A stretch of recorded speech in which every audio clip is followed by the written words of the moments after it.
good evening, everybody, and welcome to the live broadcast of Menard High School and the Eagles hosting the Avoyelles Mustangs. We are in week 7 of the season, and we are gearing up for the second district game. This is the second part of the season, and we are hosting them here live in Alexandria, Louisiana, and you're watching it live on 446 Sports. And I'm Tom Boucher alongside John Wolf. John's been in the booth with me all year, and we got our interns, Andrew Beeman, on camera right now, and Jeffrey Owens is out there waiting on Coach David Perkins to come so we can do the pregame interview. Haven't called in. I'm going to go ahead and try to give Jeffrey a call. John, big game tonight. I mean, these two teams probably preseason thought to be the two teams vying for the district championship. Yeah, you look, at the schedule both these teams have played. You look at Avoyelles, they're 1-5, but don't let that schedule fool you. They played the likes of LCA, Eunice, Bunkie, which is still undefeated, and really stiff competition. Obviously, we know the Menard games that they played at St. Fred, St. Mary's, and Opelousas Catholic. And two of what I would say are the better teams in the district. And tonight, it's going to be tough. It's going to be tough. It's going to be a matchup. I think we match up well with them size-wise. Avoyelles is going to bring some physicality, but should have a good game. All right, and David Perkins is making his way along with the team out to the field. Jeffrey Owens is standing by live with Coach David Perkins for the pregame interview. Jeffrey, take it away and do the interview.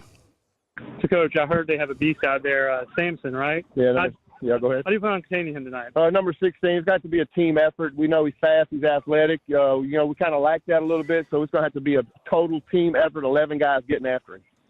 Got you. Where do you think you have the advantage tonight, though? Well, hopefully defensively, but hopefully our special teams are really good. It could come down to a special teams play. We practice special teams every single day, so that could be the difference in this game. Hey, David, real quick, 2 quick questions for you. Explain to us the pink 50-yard line and all the kids wearing pink tonight. Well, we're pink out tonight for breast cancer awareness night. It is October, so we decided to honor those women that have died in the past and for those who are battling that, so we're just recognizing them tonight. Yeah, and those who beat it as well. And, for the last couple of weeks, we have been remiss not to recognize Coach Bob Mafus, who passed away a couple of weeks ago. He was a head coach here a couple of times at Menard. Did you play for Bob? I did not play for Bob, but I watched him coach. He is a mentor of mine and a mentor of all of our coaches. He's one of the influential guy of our school. We've looked up to him. He's done great things here, him and his son Robbie, and we're sure going to miss that man. We sure are, David. Good luck tonight. Let's bring home a victory here. All right, go Eagles. All right, thank you, Jeffrey. Great job, as always, with the pregame interview. That's head coach David Perkins going to go out and join the team. And we put them a little behind with the music that they were trying to time out and work out the whole time this afternoon. So they'll go through it again, but go ahead. Yeah, you bring up Bob Mafus. So when I was going to school here back in junior high, Bob was also the principal, and his son Robbie was football coach. So I got to play a little junior high ball under him. Of course, they weren't our coaches in junior high, but Bob is one of those figures that those that were under him, he will always have a lasting impression. That's for sure. Definitely will. And Coach Mafus, as I called him when I was here, I graduated in 1983. This is our 40th year, and our reunion is coming up on homecoming night, which will be the weekend of October 27th. So I want to put the word out to anybody that's listening to the class of 1983. If you're here, come up during the football game and come up to the booth and join us. And we've got a little mic that will ask you to share a memory, a clean memory that you have from your days here from 1979 to 1983, kind of on the backside of Mafus's first run here. Yeah, his first one, because he was, when I was here, was the early 90s. Yeah. And he was still here. I think we were right on the tail end. Remo Abraham graduated, and then my freshman year, I believe he was the head coach, and then he left in 79, and Coach Ragsdale took over. And Rags was here for a long time, and a lot of good memories with Coach Rags and Danny Reed and Coach Waits and all those guys.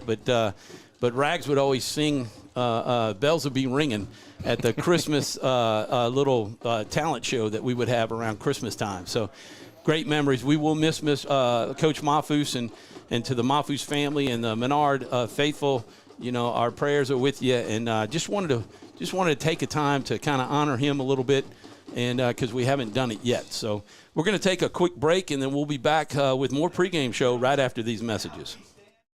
Our mobile banking app is changing the way we bank. Things are getting easier, transactions are getting safer, and you have access 24/7. All the functionality of banking you're used to, made easier to use, anywhere, anytime, and more secure than ever. Simple, seamless, safe.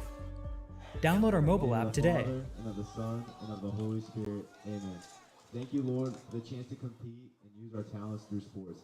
Remind us that we are called to give our best and to finish the race while caring for others along the way. Help us to put forth our best effort, to represent our school with class, to respect our opponents, and to grow as disciples of your Son. We pray in the name of the Father, and of the Son, and of the Holy Spirit. Amen.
For a lifetime of the best possible vision, look to Wallace Eye Associates, where our tradition of eye care excellence in Cenla spans nearly 40 years.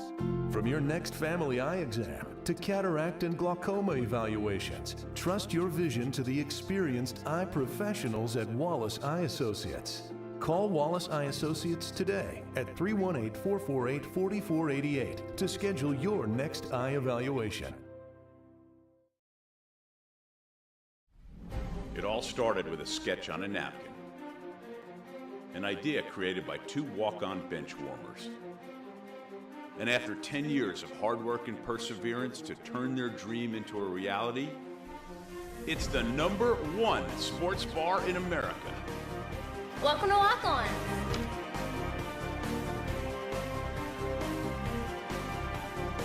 Walk-ons, because everyone needs a little playing time.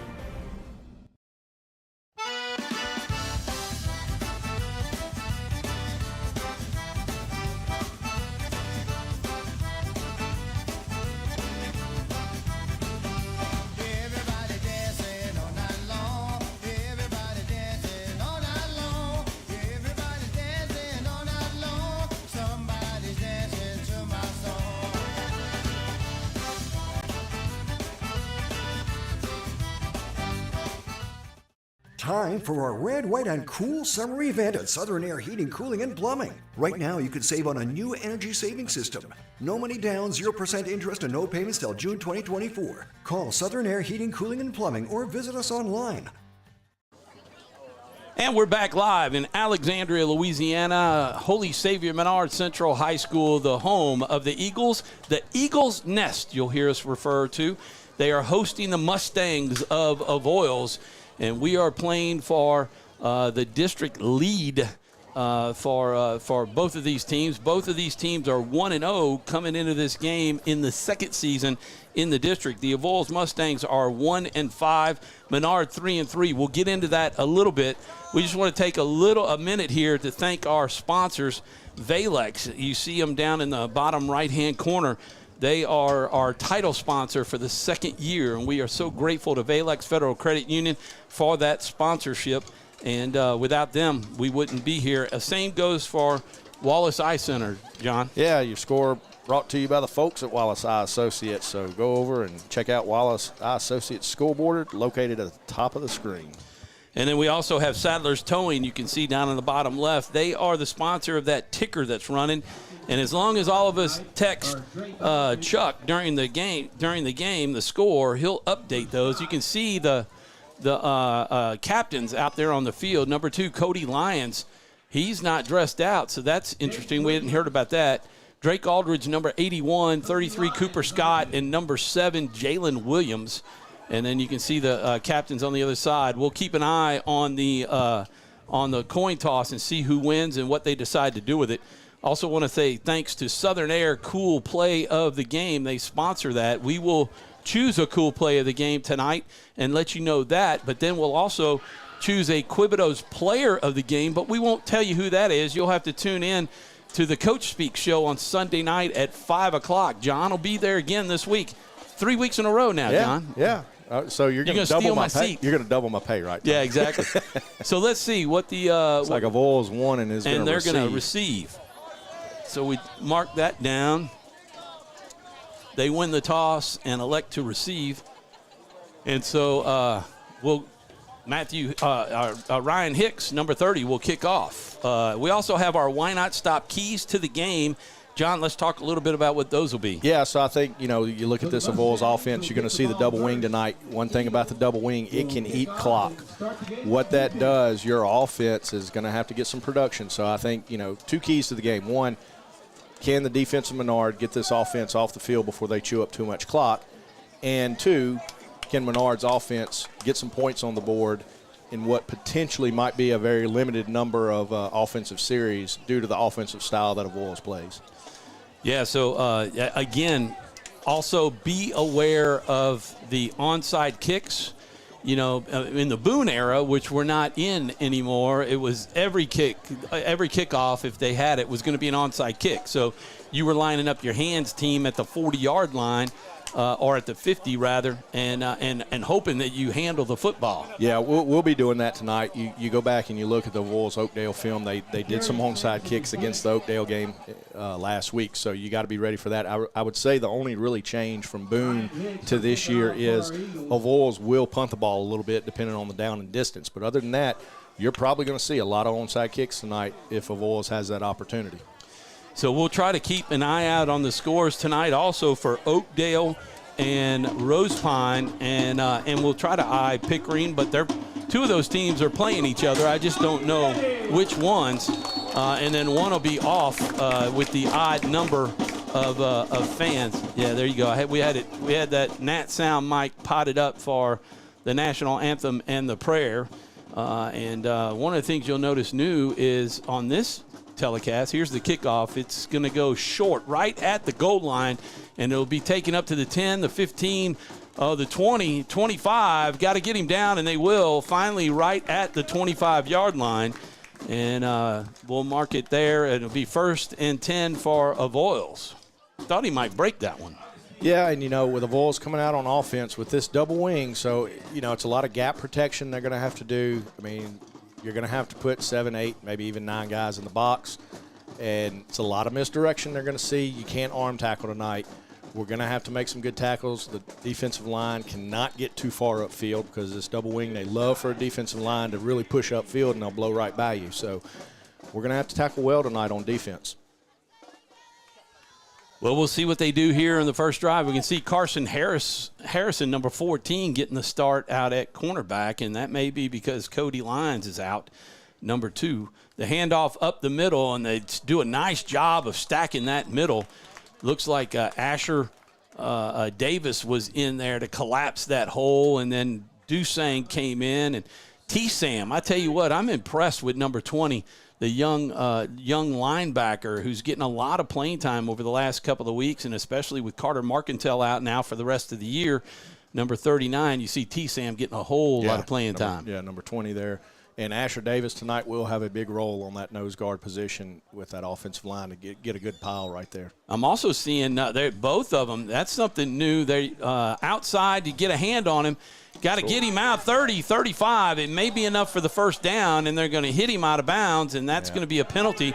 So tack on another 15 as Jalen Williams hit him when he was out of bounds, and that's going to take it all the way up past the 50-yard line into Menard territory. So we had, the first man hit him behind the line of scrimmage again. We had a guy out on the left edge. I couldn't get a number on it, and he broke that arm tackle. We had another guy near the sideline broke the arm tackle, so that's what we can't have tonight on defense. We've got to be making good tackles, or at least hold them up and let the cavalry get there for you. So I noticed one big change on the defensive line is number 77, Cooper Brown, who plays offensive lineman as well. A lot of these guys play both ways, but this is something new that we've seen that we're seeing out of Menard, and that's Cooper Brown lining up next to Asher Davis, number 34, and they're both, taking out about 3 offensive linemen in the middle, and you can see what it's doing right there, allowing no hole in between in the A gaps. And then you got Dusang and Drake Aldridge able to collapse in once they hand it off, and then it gives the linebackers an area to move. Yeah, if you can keep some of these linemen from pulling in this double wing, that's going to help you get into their spot. And the defensive line, it looks like we're playing about a 4. He's bringing up a linebacker, almost a 5-man front, and collapsing down. And, we'll see how this pans out, and I'm sure Coach Scully will make some adjustments as he needs to. So you can see, number 16 is DeCarian Sampson. Nanu is what they call him. There's a double handoff there. I mean, it was handed off to Sampson, and then he gave it off to number 2, Kevin Jones, I think it was. And barely gained a couple of yards and going to set up a 3rd down and 8, we'll call it. And that's exactly where Menard wants him. Yeah, and in this double wing, you got to remember that you got 4 backs right there, so 4 guys can carry this ball, can hand it off. You're going to see the misdirection like we saw in this last play, and sometimes it's tough to find that ball in there. But that was a good job. Linebacker stepped up, fielded it, and held them basically to a 1-yard gain. So I can see a little bit of what Coach Scully's philosophy is. If he can kill the A gaps, then you got the linebackers that can come in and take the B gap and then cover the C gap. But you got to be able to tackle Sampson. He's a big dude. And that wasn't even Sampson, was it? That was misdirection. You had looked like number 11 had that ball, or 12, 18. I can't hardly read those numbers, but those are terrible. Again, 15. It looks like 15. I think we had him wrapped up about 4, or had guys on him 4 yards downfield. But again, just got to get him down, and here it comes 1st and 10. And again, Avoyelles just chewing this clock for this type of offense. Yeah, under 9:20 to play in the first quarter. It is a tie ball game right now at nothing apiece. But that was about 12 yards after contact. And Menard had them right where they wanted them, just did not tackle them. They gotta grab them low in the legs. And here's looking to pass over the top, and it's going to be too long. That we had the defense on them. Nice job by Gavin Hilton, where they were going to have to throw it over Gavin's shoulder. He had a step on him, but Gavin's got some speed. He could have turned on the jets and hopefully got a hand on it, but didn't have to worry about it. Yeah, the tight end's releasing on here, so they'll play double tight, but just like that. And I don't think we're going to see Avoyelles throw the ball much tonight. If it's more than 5 times, I'd be shocked. But I think they were just seeing if Menard's secondary was going to sleep yet or not on that first down. Number 7, Brandon Tanner. He listed as a quarterback, a tight end, and a linebacker, and they got number 7 in the game. The handoff is pitched, actually, to the outside, and the Eagles with T-Sam Bracata, and it looked like Jaden Williams and Aldridge were there for a 1-yard. Hold it to about a 2-yard gain. Going to set up 2nd and 8. And I think he took a hit. He's kind of down on his knees trying to catch his breath a little bit. Yeah, that was a good play by the linebackers and cornerback out there, Jaden Williams, step up and contain that edge because he did have the outside. And if Jaden doesn't make that initial stop, he might be down the field 15, 20 yards. Whose idea? They're wearing Avoyelles wearing black pants, white shirts, and very light colored gold. Handoff up the middle. This time it's stuffed. That one I think is Sampson, and they are able to wrap him up and take him down for a loss of 1, and that'll set up 4th and 9, and they are in go for it territory. They're at the Eagle 35-yard line, 7:50 and counting. Yeah. In the first quarter. We will not have, I don't think, an automatic water break anymore. It's October, so that doesn't apply here. That last play, good job, Asher Davis. Cooper Brown, I think, was in there, number 77. And to stack it up and then to have is it Cooper Scott, number 33? 33, yep. Yeah, came in and finished it off. But good job of piling it up there in the middle and making that running back try to get out to the right side. They're going to an empty backfield with 5 wide receivers now. They got the running backs in the receiving. They're trying to get to him. They got to make sure he doesn't run. There's a pass, and it's dropped. And if he catches that, they had Drake Aldridge covering him. And if that is caught, he's got a good chance to get the first down. We got a flag on the far side of the field, or short side. It's going to be, Dusang is saying it's on Avoyelles. Yeah. We got an ineligible downfield on Avoyelles. Obviously, Menard declined that, so we'll take the ball over. And fortunate there to have that pass thrown behind the receiver there, because he did have a step on Drake coming across the middle, and if he catches that ball, it is a first down. So they got it all the way to the Menard 35. That's 25 and 15 is 40 yards of offense. And the Eagles will take over at their own 35-yard line, and we'll see what Coach Ortiz and David have. They're sending in the play with Jake Vaughn, number 3.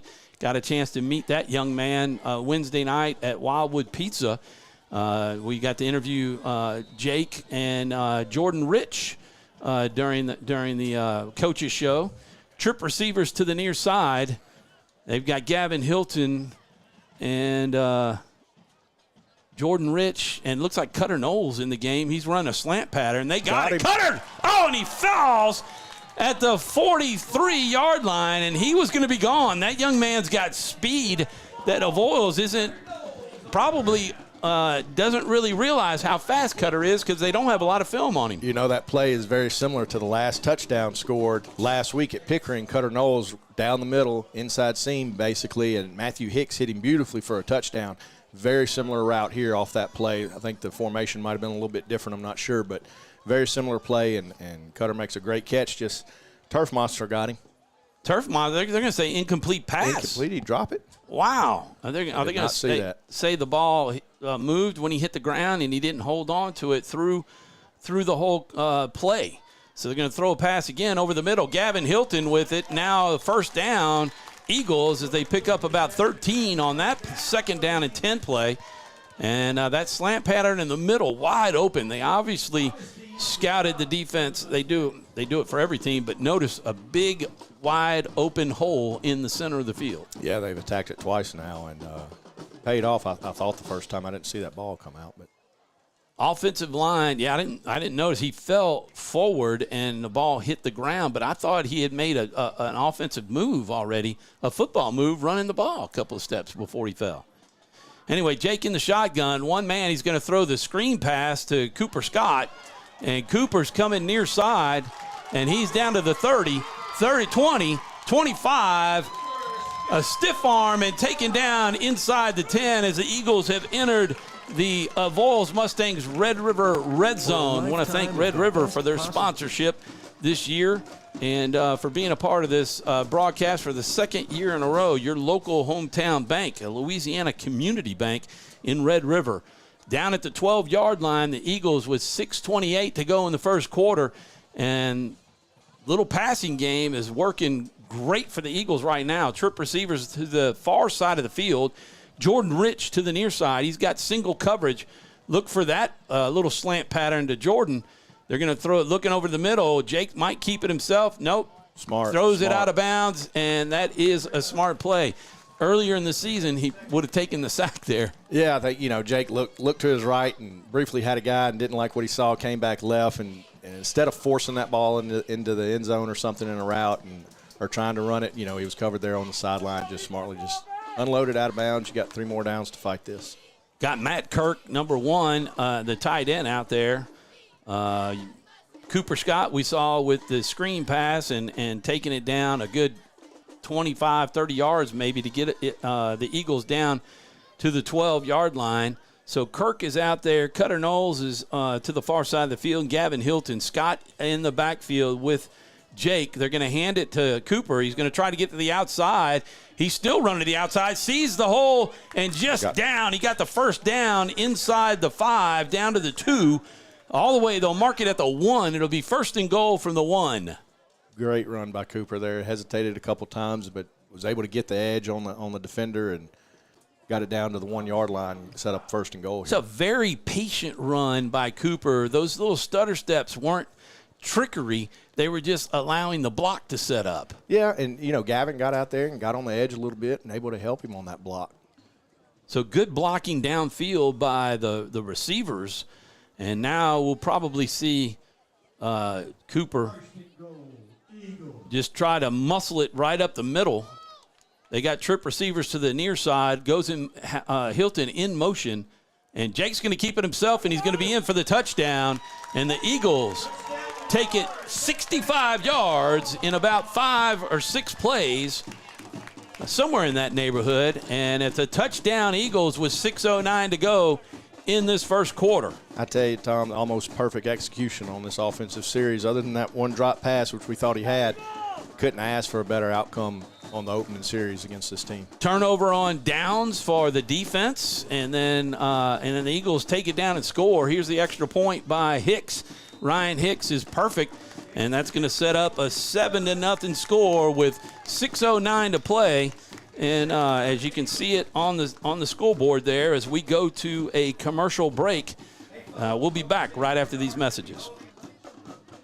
For a lifetime of the best possible vision, look to Wallace Eye Associates, where our tradition of eye care excellence in Cenla spans nearly 40 years. From your next family eye exam to cataract and glaucoma evaluations, trust your vision to the experienced eye professionals at Wallace Eye Associates. Call Wallace Eye Associates today at 318-448-4488 to schedule your next eye evaluation.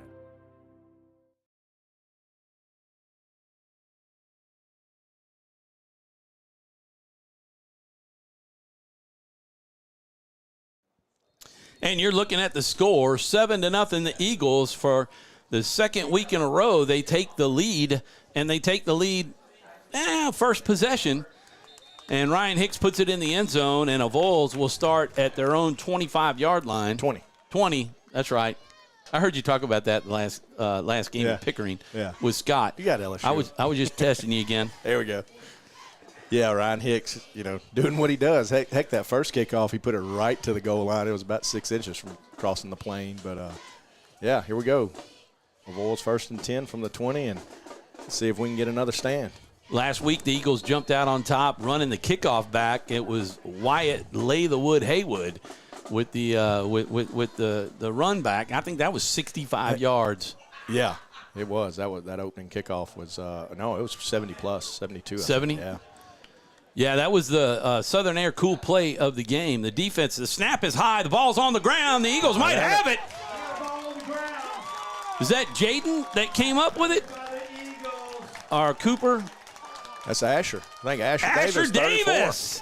It pays to be on the ground, taking those guys down. The ball rolls right into you. So Asher Davis with a candidate for Southern Air cool play of the game, because he has worked his hind end off, and we've talked about him, and he and his family are always the first ones to Wildwood. Yeah, and Asher's got a very thankless job on the defense playing nose guard. And, you see him, he's getting double teamed 90% of the time and has to go down and grab grass and try to pile it up, and that's what he's doing tonight. But he was there and got on the ball, and Menard sitting in the catbird seat here inside the Red River Bank red zone with 6 minutes to go here in the first quarter. Look at you, John. Good call right there with the Red River Bank red zone. They're at the 17-yard line of the Avoyelles Mustangs. Jake Vaughn in the shotgun. The high snap was bad for Avoyelles, but not on that snap. Nice job. There's the pass. It's caught by Gavin. Basically no gain, maybe a yard if anything. But Jake was trying to create some time for himself back there. He got a little pressure and rolled out near side and found Gavin. Yeah, that's the left side of the offensive side. The end kind of came upfield on the tackle, and Jake rolled out on the outside of it and felt that pressure and made a little high throw to Gavin. Maybe if he puts it lower and a little quicker, he picks up a yard or two. But still, good job by Jake to unload it and avoid taking a loss. Well, we have to make sure that this Eagle team makes Avoyelles pay for that turnover. Here's Jake looking. He's looking over the middle. Now he's going to try to run for it. And he gets free, comes near side, throws it. Through the hands of Cutter Knowles at the 11. But what a job by Jake Vaughn to just create some space and some room to be able to extend the play a little bit. Yeah, he did. And Avoyelles that time had dropped 6-7 guys back. So I think they're trying to make some adjustments here on the pass. And well, this is exactly, I'm sure, what Coach Ortiz and Coach Perkins were kind of hoping for is instead of crowding the line, now they're dropping those guys back, and now it's going to open up for Cooper and the running game, and we'll see if they try to force, not force it, but work it. They played it up top, got the screen pass, and, boy, that one was all wrapped up by the Mustangs. Nice job. Going to lose a yard or two and back out to the 19, and they're going to send Ryan Hicks out for the field goal attempt. Number 25 on Avoyelles kind of read that and was right there at the receiver's back and didn't really give that play a chance. There's going to be a 36-yard attempt for Ryan Hicks right in the center of the field with 4:37 to go and counting. It is 7-0 Eagles, and after the fumble recovery, they're going to try to make it 10. And Ryan Hicks's kick is nice looking, and you see the arms go up. It is good, and the Eagles lead it 10-0 at the 4:25 mark, and at least get some points off of that. We'll be back to discuss that and more for the kickoff right after these messages.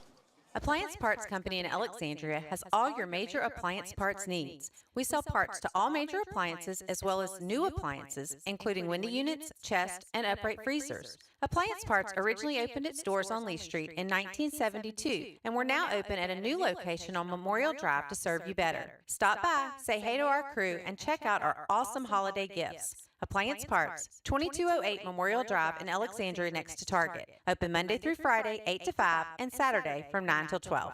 Time for a red, white, and cool summer event at Southern Air Heating, Cooling, and Plumbing. Right now, you can save on a new energy saving system. No money down, 0% interest, and no payments till June 2024. Call Southern Air Heating, Cooling, and Plumbing or visit us online. And we're back live. As you can see, we were able to figure out how to put a little bit of video in the top left corner in case the commercials are still running. But Ryan Hicks puts it into the end zone, actually bounced it about the 2 and rolled in. So Avoyelles will take over for their third drive at their own 20-yard line again. And we'll see what this Eagle defense can do.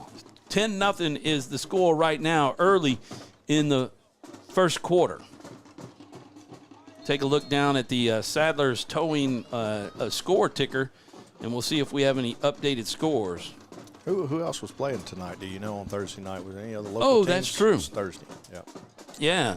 Probably gonna be a I've bunch already of forgotten. zeros. Right now, it's should be 10-0. It's the only score on Thursday night. Man, it is. You're right. It is Thursday night. I've already forgotten that. Asher Davis a little jumpy as he got the fumble recovery, wanting to do it again. Yeah, he got a little excited there, and that's one of those things. It's just sometimes hard as a nose guard, especially coming off that fumble recovery. He's wanting to get in there, but got to remember to look at that ball. Well, Chuck Perkins ought to be watching the game. He should be updating our school board without us having to text him, but I will see if he heard that. I'll hear about it if he did. Do they do the Tioga show tonight, or is that on Wednesdays? Might be tonight, so that may be what he's doing. But I think their show is at 6, I believe. But they do their show from Quibido's. There's a handoff right up the middle, and he's still running. It's Cooper Scott trying to tackle him, actually riding him like a horse all the way to the 41-yard line, and that was a big run. Yeah, just, gashed it, had a hole there, and got to the second level, and I tell you what, that's where Avoyelles can be dangerous. They get to that second level on you and head of steam coming through there. Man, did you catch a number on that running back? I can't hardly read these numbers on the Avoyelles shirts. This is crazy, man. That's back from old Andy Boone days of trying to hide that football. He's got brown numbers on there for a reason. Yeah, and it's light too. I mean, it is hard to read. But you can see too on the screen that they are wearing pink in in honor of Cancer Awareness Month, the month of October. You'll see it in the pros and in college. Here's a nice run by the Mustangs. Oh, what a juke out to the 45-40, and that looks like it's Sampson. Yeah, he came around the right edge, and Drake bit hard and coming up field and didn't contain that edge and let him outside. And once he got outside untouched, it was going to be a big gainer. Gavin Hilton finally able to push him out of bounds at the 32-yard line of the Eagles, and the Avoyelles Mustangs are in business now in Eagle territory, and this is about where they were. We're at the 35-yard line when the Eagles turned up the D and stopped them on a turnover on downs. So let's see if they can do it again. 3:35 to go in the first quarter. And look how quick Chuck is. Got it updated already on that ticker just after that text. He probably forgot we were. Well, I think he's probably doing their show. The handoff up the middle, and they got him wrapped up. That is some good defense right there as T. Sam Bricado and Drake Aldridge and Dusang and Scott and others. Cooper Brown probably in there, but they closed that gap and took him down. Drake wasn't going to let him get outside of him on that play and took the block on well on the edge out there.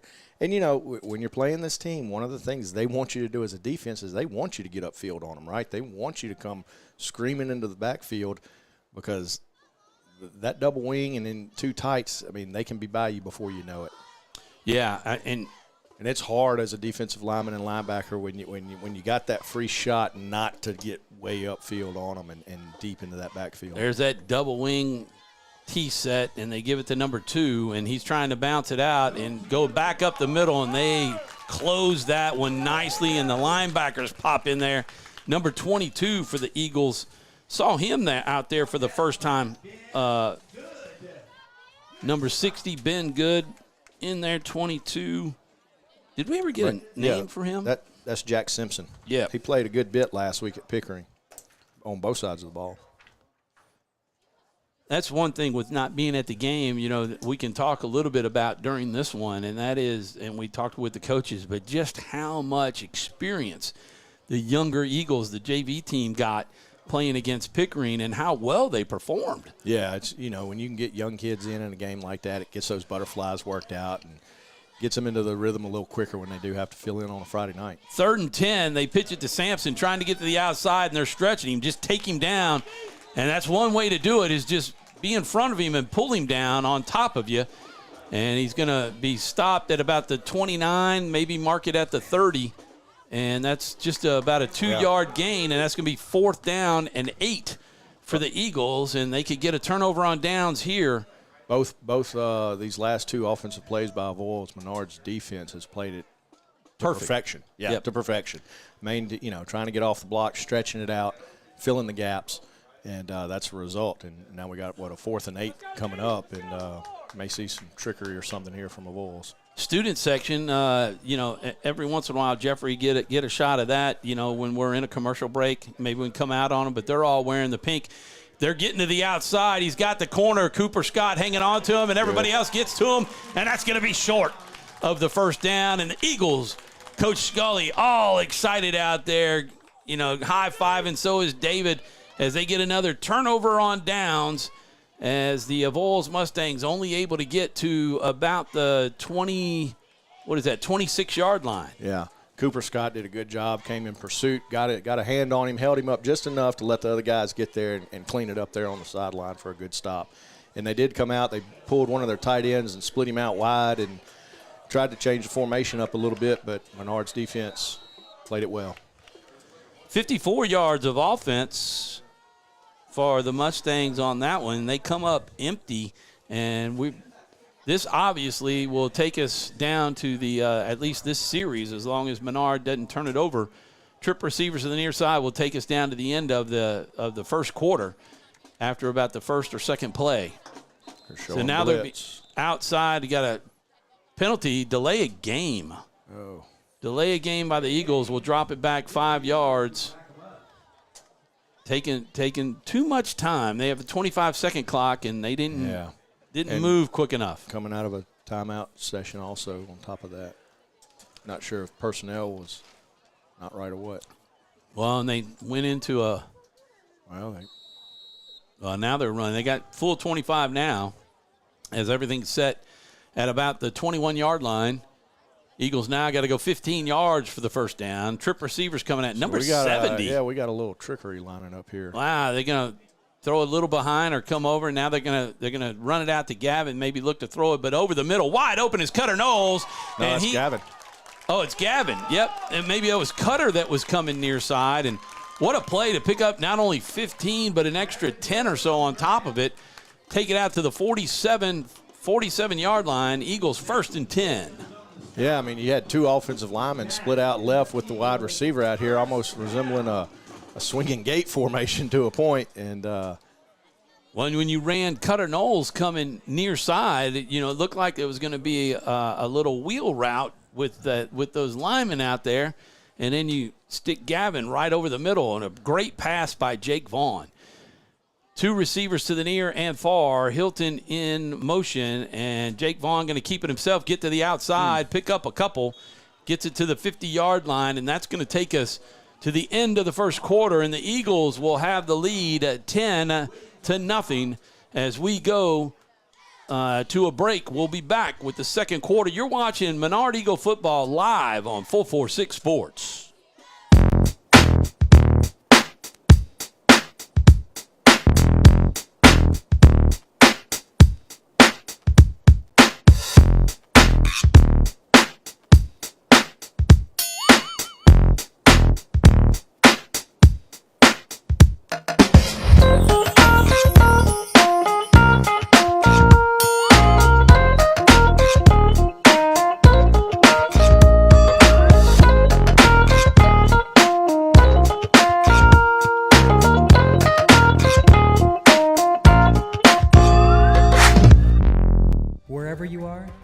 There for a reason. You shouldn't have to make a trip to the branch to deposit a check. Skip the trip and use our mobile app to easily and securely deposit checks right from your phone, day or night, wherever you are or whatever you're doing. Download our mobile app today. It all started with a sketch on a napkin, an idea created by two walk-on bench warmers. And after 10 years of hard work and perseverance to turn their dream into a reality, it's the #1 sports bar in America. Welcome to Walk On.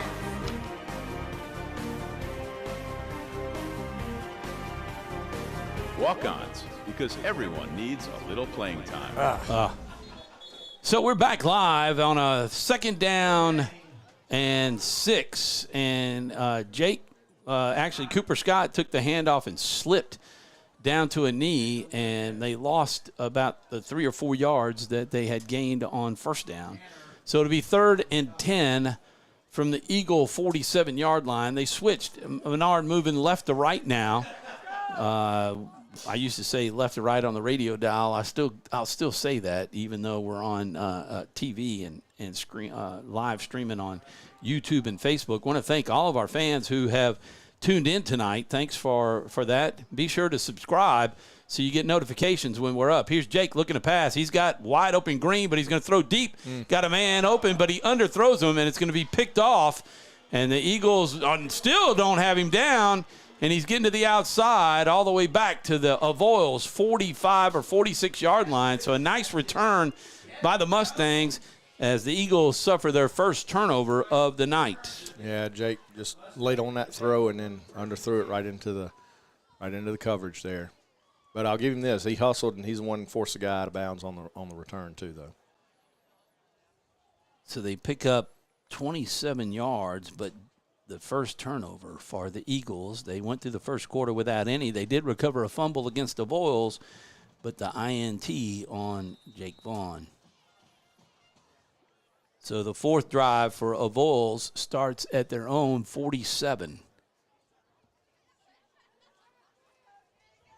Defense going to have to come up big. 11:02 to play in the first half. The Eagles lead it 10-0, and they switch the defenses over to the far side, and he's got a man wide open. It's caught! What a pass! And taken down inside the 5-yard line, as that was just a beautiful over-the-shoulder catch. I just don't know who it was that made the catch. Pretty catch. He had Gavin Hilton beat by about 2 or 3 yards, and Gavin closed up after the catch was made, but it was too late, and it was a beautiful catch. They're in the Menard Eagles red zone as the Avoyelles Mustangs are down the Eagle 6-yard line. First and goal. Gavin Hilton coming out. Got Gage Ozier going in, so I think they're going a little heavier on the line. Gavin looked like he was holding his stomach a little bit. Maybe fell on top of the player and kind of jammed his stomach. They are just packed in, and they're going to move it. Nice diving play, and, boy, they hit him. That was Drake, I think, that initially hit him in the backfield. Just couldn't get him wrapped up. T. Sam Bracata came in along with Cooper Scott. They pick up 2 yards on the play down to the Eagle 4. He just couldn't tackle him when he made the initial hit. A couple of scores from the LHSA score stream. Houma Christian tonight over Riverdale Rebels, 28-0. And Rose Pine and Pickering are playing tonight. And no update in that one. Calvary Baptist Cavaliers over Green Oaks Giants, 14-0. Oak Grove over the Faraday Trojans, 7-0. So Avoyelles, the Mustangs, was second and goal, and they're going to give it up the middle, and he's going to almost punch it in. They're going to say they stopped him just shy of the goal line, as he was very close, about a length of the football to get to the goal line. Third and goal in inches. 9:22 to play. Eagles lead it 10-0, but Avoyelles trying to take that interception and make the Eagles pay. You know, it goes back to the fumble recovery, and all we were able to get out of it was a field goal. Avoyelles will trade field goals for touchdowns any day on turnovers, so the defense got to stack it up here and look for a quarterback sneak or right over the middle. Fumble! Ball's on the ground. Looks like the Eagles say they have it. And we may have our second turnover of the night by Avoyelles. Nope, they're going to say fourth down. He's got it. So it looked like he lost maybe about a yard on that play. Going to be fourth down and goal from the 1. So we'll say they lost maybe a half a yard. 8:37 to go in the first half. 10-0 Eagles, and the defense is bowing up. 23 seconds on the play clock. Avoyelles trying to get the play in, and they got plenty of time. But I tell you what, Cooper Brown and Asher Davis just crashing in and dropping those linemen down, and they just got to get ready. Avoyelles coming up and going to try to run a quick play, and they've got that double wing set. They're going to go outside with Sampson. He's going to walk it in. That's a flag. Not sure if we got a hold or takedown or what we got. That's going to be a huge benefit if it goes against the Mustangs and drop them back probably about 10 yards. As Sampson just kind of walked in. I mean, he knew it early that he was going to be able to get in as he had the outside. But that's something we talked about. Keys to the game is closing in and keeping everybody inside the tackles and not let them get outside. Because as you heard Coach Perkins and Coach Scully talk Wednesday night while we were live at Wildwood for the coaches show, they said if they get to the outside, they got the burners to beat us. That's right. Yeah, so it's going to bring up, they are going to get them for a holding, so it'll be fourth and goal from the 12. They'll replay that down. And it looks like Menard's going to take a timeout here. So Menard will take their first timeout and discuss it. We'll take a timeout, too, and hear from our sponsors. Folks, remember, all these sponsors you see rotating at the top right and the commercials, please go and support their businesses, because without them, we wouldn't be able to do this, and you wouldn't be able to watch it for free. So really, really support our sponsors. Back in a moment.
And welcome back, everybody. This is a big, big play here in the first half. 8:05 to play. Menard leads at 10-0. Fourth and goal from the 11 or 12. They're going to look to throw, and he's going to eat it. And the Eagle defense is going to take him down.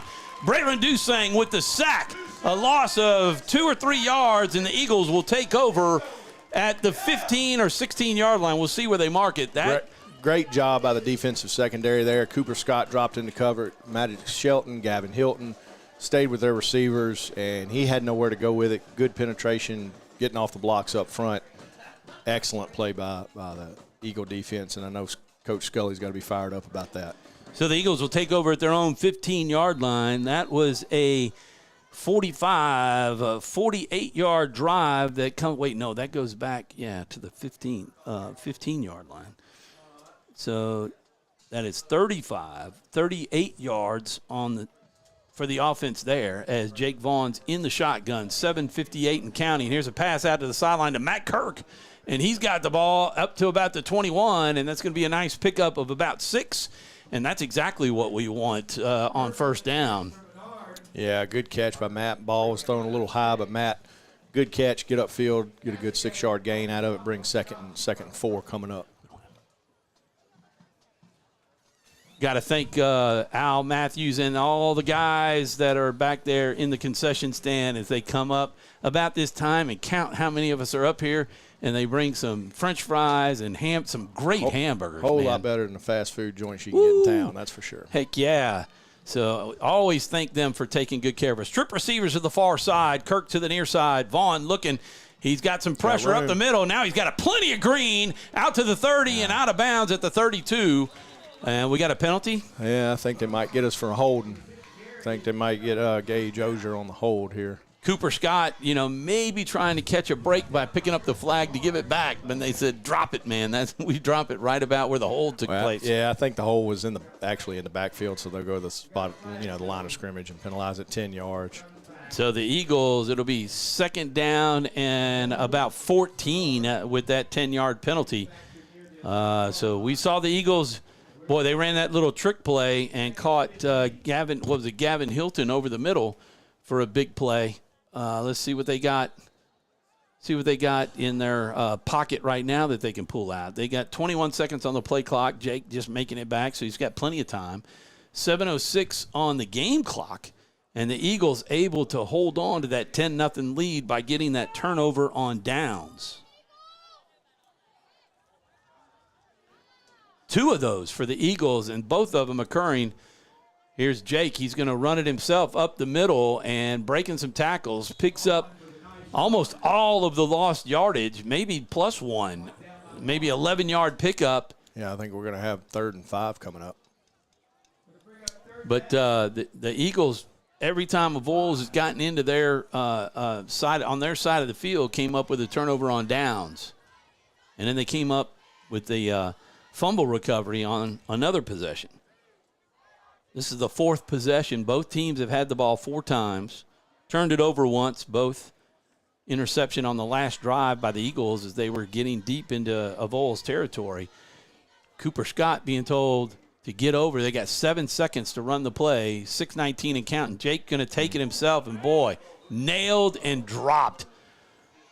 Who's that, number 50 for Avoyelles? Came in, shed the block, and basically came in almost unblocked at Jake there. So Xavier Pryor with the stop. It'll be 4th and 6. And Ryan Hicks, the punter, will come in. And, boy, he nailed some punts last week. And he's been doing it all year long. Oh, yeah. Yeah, I mean, he'll spoil you back there. Sampson, oh, look, he heard his name and looked over to Lolly. Lolly dude in the hauls it in at the 40, and they have him. He called a fair catch. It should be a penalty, shouldn't it? Typically, you got to shut that down quick. Could call it delay a game, but 20.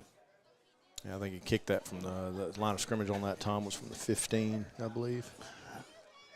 Well, they got it out to the 21-yard line is where we finally got, so only 6 yards of offense total. Well, actually, we lost 10, so it's about 11 yards. I think the line of scrimmage might have been a 20 on that kick. A 40-yard, 39-yard kick. Yeah, I was just trying to figure out how many yards we got on that last drive when we lost 10 and picked up some of the others. 5:31 on the play clock. The game clock, rather. 10-0 Eagles here in the second quarter, doing a nice job, Andrew, with the production. They're trying to get to the outside. Drake Aldridge doing a nice job. That's going to be a block in the back, maybe? Yeah, look, I mean, that's typically what you see, a block in the back out on a cornerback potentially. So I think we're going to have a block in the back out there. Now, something like that, they take that from the line of scrimmage and drop it back? No, depending on where the foul occurred. Is? Yeah, where the foul occurred there, unless the end of the run was behind the foul, then they would take it from the end of the run.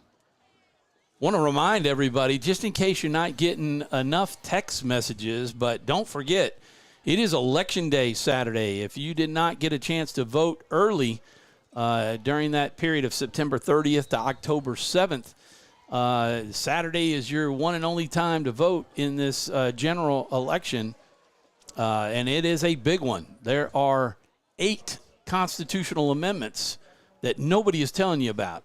So pick up and read about them and be prepared when you go in there. Here's Sampson with the handoff, and the Eagle defense is right there. Maybe a yard gain on that. Yeah, they stuffed that perfectly again, right there in the middle. And defensive line, Asher Davis and crew doing a good job up there.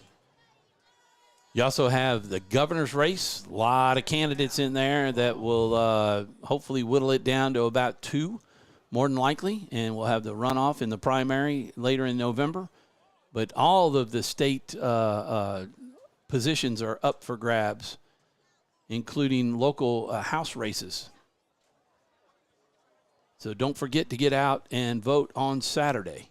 4:41 to play in the first half. 10-0 Eagles over the Avoyelles Mustangs. Jeffrey getting the camera set. The handoff is a second handoff, trying to take it to the far side of the field, and the Eagles stopped that. Boy, it broke some tackles, broke several tackles, but still able to stop them before they got the lost yardage from the penalty. And it's going to set up a third down and probably about 14, maybe 15 or so. Yeah. Yeah, I mean, they hit him right there at the line of scrimmage, but again, got to wrap up. Good gang tackle, short yardage. They got about 15 yards, 3rd and 15. They got to get to the Eagle 49-yard line, and they got 2 plays to do it. Although they punt every once in a while. Yeah, I think if Avoyelles holds them, or if we hold them here, I think we might see a punt out of them. If we can keep this yardage short. Yep. They're in motion. They pitch it. Now they're going to try a pass, and he doesn't get rid. Now he gets rid of it over the middle, and it's defended very, very nicely out there. The defense was all over that one. Was that Gavin out there? That was Gavin, and he had, I believe it was Jaden Williams back there with him. They had him almost in double coverage, and Gavin didn't let him get behind him on that one. Coaches from Avoyelles are screaming for a flag, but I think that was excellent coverage. That ball hung up in the air, and Gavin's got just as much right to it as the receiver does. Well, that's right. Gavin was in a good position, too. He wasn't coming from behind, and he can go for the ball. 3:31 to play in the first half, 10-0 Eagles, and we will see, hopefully, a punt here. I think that's Sampson back there. At least I think he punted last year, too. Maybe not. That's a end-over-end backwards punt. Let's see. It rolls forward. Oh, we do not go get it, and we give up about 15 yards or so. We got there's a flag on the far side of the field. I think Avoyelles might have been in an illegal formation. I think they had too many men in the backfield on that. So Maddox Shelton. That's the call. I know we talked about that two coaches shows ago about fielding these punts and not letting them roll and lose all that yardage. Yeah. Well, the beauty here, we got an illegal formation against Avoyelles, so Maddox is going to get to redeem himself, and we'll back them up 5 yards, and they'll re-kick. So they'll be back at about the position they were after the block in the back occurred on the first down, and it'll be 4th and a bunch. They'll actually be punting from about the 20-yard line, so we ought to be able to catch this one, just into our territory. I mean, I'd be standing at about the 50 right now because that punt didn't go very far. I think they're too far. Well, we've got Maddox and Gavin back there now deep, and they're about 10 yards too far right now, and then they got to run up. The snap is high. The punt's going to land, and Gavin will haul it in on the bounce, but that was dangerous. But a great tackle by the Mustangs, and the Eagles will have the football. They'll mark it at the 46-yard line. No, they're going to mark it about the 48. Well, yeah, 37. I mean 37. 38. 37, 38. Menard, 38-yard line. Excuse me. Maybe I should just look at the TV screen that we have up here, the laptop. Oh, speaking of, I got to get that laptop plugged in. John, take over. I do not do play-by-play, so there will be a lot of dead air for you folks that are listening right now. Receiver fell down and had Gavin Hilton like on a little out route right there, and Jake threw it to the spot, but Gavin slipped. Incomplete, bring up 2nd and 10.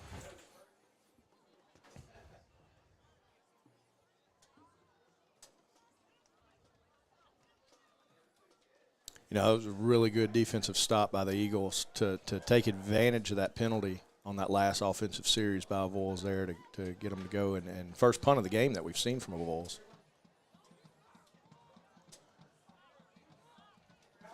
Gavin in motion. Jake Vaughn going to keep it himself, trying to break a tackle, but can't as they grab him by the shoulder and hang on and spin him around and drop him.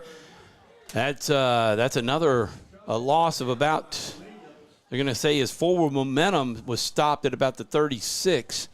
So a loss of only 2, set up 3rd down and 12. That only happened one time last year that I forgot to plug it in, and we got to critical stage in the battery life, and my laptop was hotter than heck, and I had forgotten to bring my charger. It was early on, so we lost the signal and couldn't call the rest of the game. So, fortunately, I had the charger in the bag, and we all will be charged up. Jake Vaughn's going to throw. Oh, my goodness. Trying to hit Cooper Scott on the screen pass, and almost got picked off. Yeah, it was. It was a good defensive play, but had he been able to get that over that defensive lineman to Cooper, if Cooper makes one guy miss, we might still be seeing him run down about the 30-yard line down here. Boy, David not happy with that one, giving him an earful. Yeah, I think he knows he had Cooper there, and Cooper makes that one-man miss. It's going to be a result like you saw in the first quarter when Cooper caught that screen pass. So down to the 36, minus 2 yards. So the Eagles really stalling out here. 38. Ryan Hicks with a kick goes out of bounds. Coach Scully almost caught it in one hand, and They'll run up the sideline to about the 34 or so. It almost looked like Ryan intentionally did that, and very well could have, to prevent any kind of return from Avoyelles. You know, that's one thing when Ryan's kicking the ball, he can put it so far downfield that it can be tough for your gunners and your coverage team to get down there and make a play on that returner. And if you got a really athletic returner, that can sometimes be, you know, the old saying, outkick your coverage. So I think, I don't know, maybe something you ask Coach later in the week, was that intentional? Because it sure looked like Ryan was kind of aiming that way. Well, I think you're right. Look, there's 2 minutes and 10 seconds left in this game, and the Eagles lead at 10-0. And the last thing you need is for Sampson to catch it with 20 yards in between him and the gunners, and then just outrace everybody and put a touchdown on the board. At least your defense is playing really well right now. Jake Aldridge seeing something, and he steps out. He read that one perfectly. In fact, I don't think Jaden Williams listened to him that much. Drake tried to move Jaden even further out than what he moved. Well, the running back cut between Drake and Jaden, and Jaden was getting blocked out there and couldn't tell if he was blocked the whole time, but he was on his knees when the running back made the cut up field. And, you know, just, again, that protection out on the edge, you got to get that coverage and get it stretched out to the sideline all the way. Well, you almost think that they're going to try to hit the edge, you know, most of the time now, because they're doing such a great job with Cooper Brown and Asher.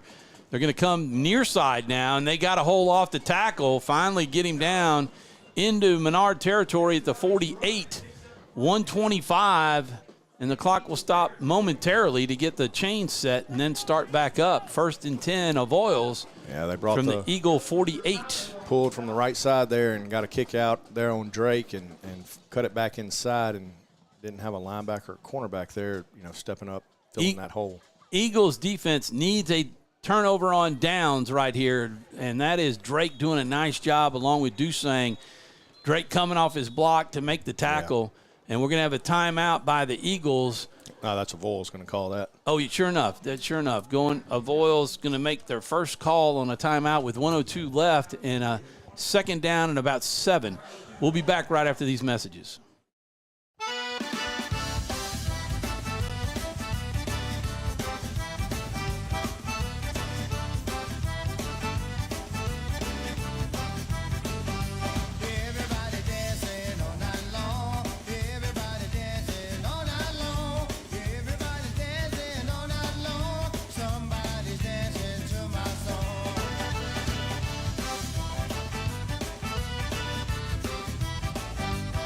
Is your vision just not as crisp and clear as it used to be? Are you having difficulty driving, especially at night? Are you over 40 and now needing reading glasses? If so, the trusted eye care team at Wallace Eye Associates is here to help with your family's eye care needs, just like we have been for nearly 40 years. Call Wallace Eye Associates today at 318-448-4488 to schedule your next eye evaluation. And we're back live in Alexander, Louisiana at the Eagles Nest, home of the Holy Savior Menard Central High School Eagles. And they are taking on the Avoyelles Mustangs. The Mustangs at the Eagle 44-yard line with a 3rd down. Straight snap to Sampson so he could get up ahead of steam. And, boy, they do a nice job with Cooper Scott to pull him back and twist him around short of the 1st down. Yeah. As the Eagle defense was trying to get set. It will be 53 seconds, and Avoyelles will call their 2nd timeout, trying to get a score on the board before the end of the half. 53 seconds to play in this half. The Eagles lead at 10-0. We'll be back right after these messages. Wherever you are, you're there for a reason. You shouldn't have to make a trip to the branch to deposit a check. Skip the trip and use our mobile app to easily and securely deposit checks right from your phone. Day or night, wherever you are, or whatever you're doing. Download our mobile app today.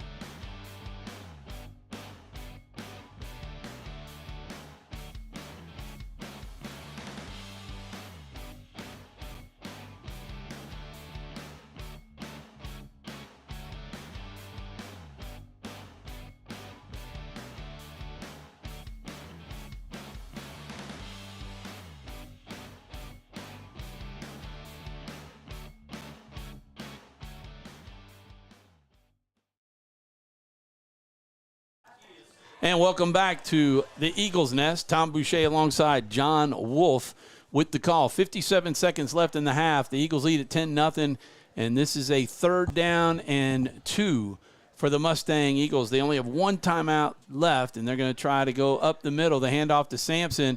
He's going to pick up the 1st down, and he'll be brought down, and the clock will stop while they get the chains set, and we'll have a 1st down and 10 from the Eagle 36-yard line, 51 seconds on the clock. I want to thank Michelle LaCour for our uniforms. You see them whether it's on the coach's show or here in the booth, and now they're looking to pass. It's a pass. It could be intercepted, and it is! The Eagles get it! See if he can run it back. He's got some speed. If he can get the edge inside the 50-yard line, Gavin Hilton with the pick.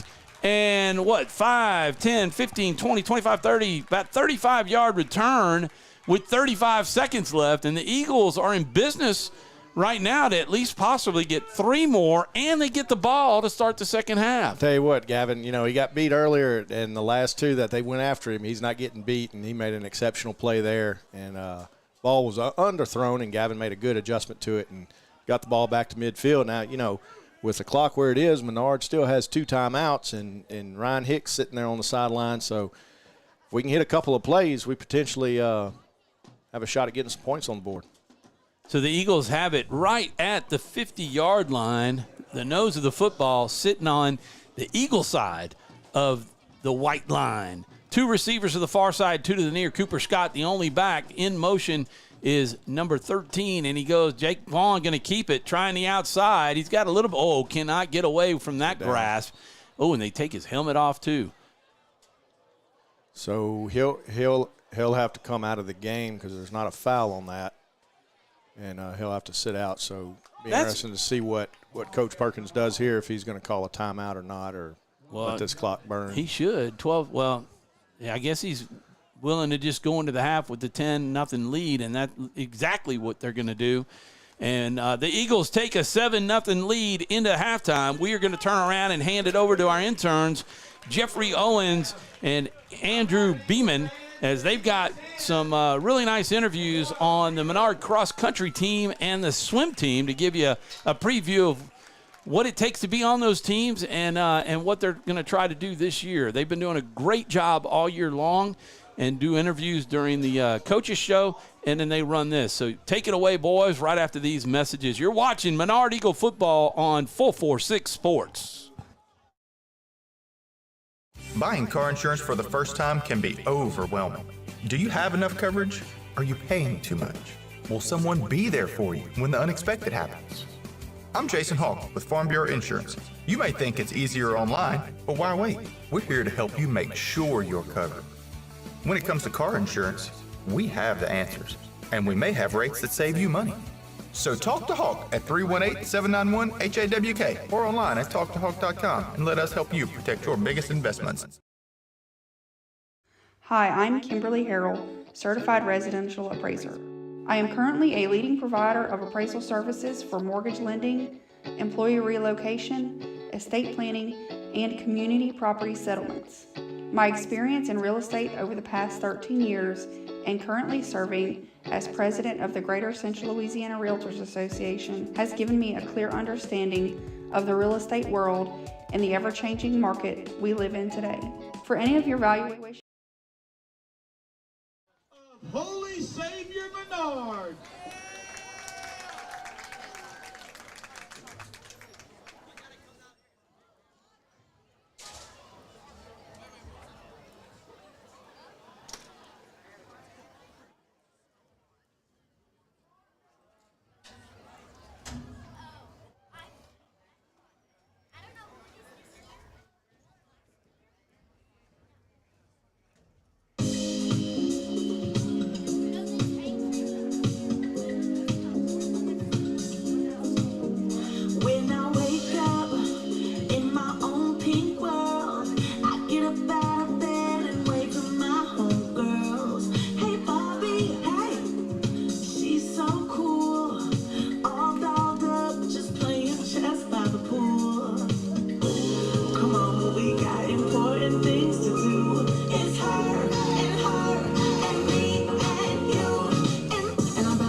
That was your Holy Savior Menard Eagles cheerleaders. You're watching the Wilder Group halftime show. Your friends in real estate. If you're willing to or wanting to buy a house or sell a house, you can call Rusty Wilder at 318-625-7475. And if you want to call Tom Boucher, who's a realtor there, it's 318-792-6755. Number 535-7547. 535-7547. If you got it, come to the press box. 53.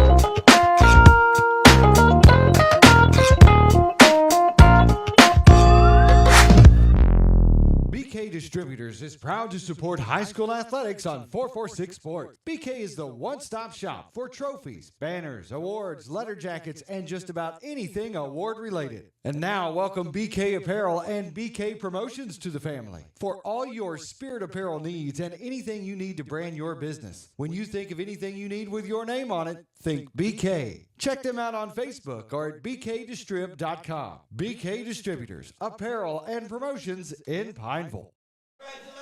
All right. I'm Andrew Beeman, and I'm with Jeffrey Owens, and we're back at the Wilder Group halftime, and we interviewed some people this week, right? I mean, who did we interview, Jeffrey? We were able to interview and record the cross-country team and swim team this last week, and we had a really good time doing it. Yeah, and so we have two videos for you. We're going to show the first one in a few minutes. We're going to show the swim team first. So here it is right now. I'm Andrew Beeman, and I'm here with the swim team members. I'm here with Hannah, who's a senior on HSM swim team. I'm here with Doc, right, who's on the swim team as well. And, I mean, introduce yourself, Hannah. When did you start swimming for Menard? I started swimming in the 8th grade.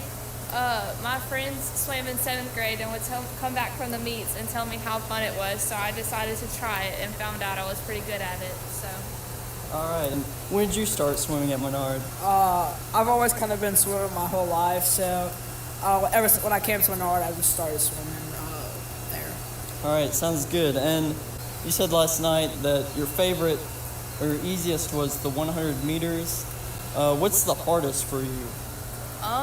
The hardest for me would probably be the 500 yards. It's definitely the longest, and I'm not a distance swimmer, so I struggle a little bit in that.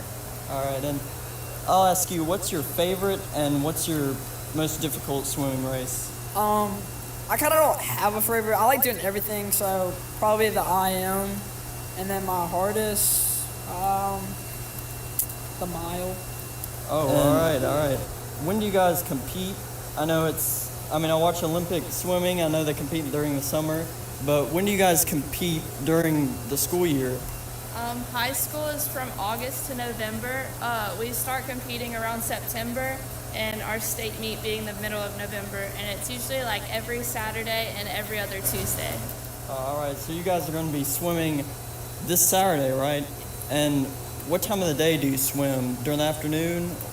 Saturday meets normally start early in the morning, so we'll be done around 12, have the rest of the Saturday to enjoy. Wow, okay. And I'll have a question for you. How has swimming added to your experience at Menard? Well, it's like the main thing I do, so I'm really known as the person who swims, so I guess that kind of changed my image. That's a cool thing to be, the person that swims, but how does it add to your experience, Hannah? I don't know. Swimming is just my sport. Like, I'm the only high school person on the team. Everybody else is junior high, so I really enjoy it. All right. I mean, I have a last question. Since you're a senior, and you talked about this last night, but I'll get you to talk about it again. What are you going to do you're going to college, I know, but what are you going to study? I plan to go to Louisiana Tech and study biology. All right, nice. And are you done with swimming, or are you going to continue? Yes, I think I've decided to close my swimming career after November. All right. Do you plan on continue swimming in college or in high school too? Yeah, for sure. I would love to make it to college. All right. And I mean, I guess that's all the questions I have right now, but I mean, it was nice picking you guys out from practice and getting a little interview. I guess I wish you guys good luck this Saturday. I mean, do good for us. Thank you. All right. And that was Jacques and Anna, who's a senior at the swim team. And you saw that we had to go out there and actually pull them from practice. And that's because that Wednesday night we actually didn't pick up audio. So it's kind of sad, but we had a lot of fun. Yeah, we was able to just go out there and in their natural habitat too. So it was nice to go out in the field and do some work. Yeah, it really was. And we actually interviewed the cross country team too. So we'll show that video in a minute. But who did you interview, Jeffrey? I interviewed two boys. They were Jansen and Austin. It was kind of again. We had some other people originally. I had like a girl involved in the last one, but due to our technical difficulties, it was Jansen and Austin, but they did a great job, and I appreciated them, and they were a joy to interview. Yeah, and if you are watching this video, stay tuned. I mean, look at we had a crowd behind them actually. Oh yeah, that's true. And just be the aware facial of that expressions, because there'll be some moments where they may laugh or something. But stay tuned. We'll show that video right now.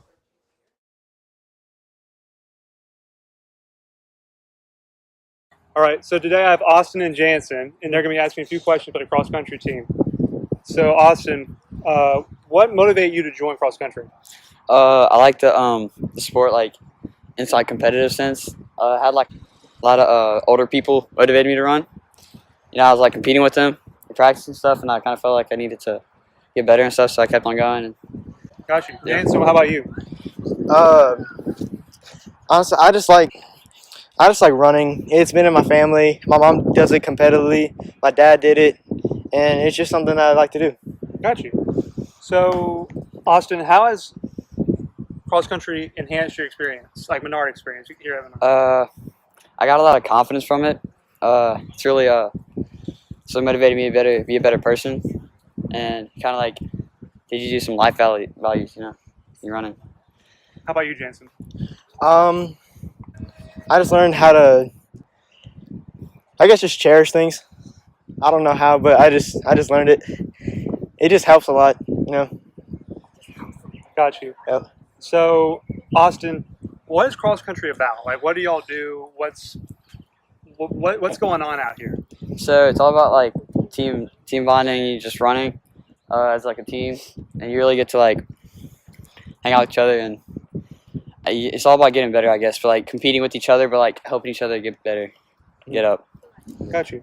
So, Austin, how are you personally doing this? Have y'all started yet? Yes, sir. Okay, so how are you doing? I'm doing pretty good. I've set a new PR for myself, and I'm trying to go further down, trying to get 16, close to 16, and I've got like about 20-second PR from last year. Nice. So. Jansen, how about you? Just brag a little bit, man. Well, I'm not as good as him, but I'm trying to get to at least 18 this year. My PR is like a bit above 19, so if I can break 19, then I'm gonna be happy with that. That's good. So, why would you recommend cross country to anybody? I would recommend cross country. Just it's an easy way to stay in shape, and also like helps you learn how to keep a pace and how to like if you're doing other sports that involve like speed. It basically just tells you how to breathe better, just how to learn how to run, basically.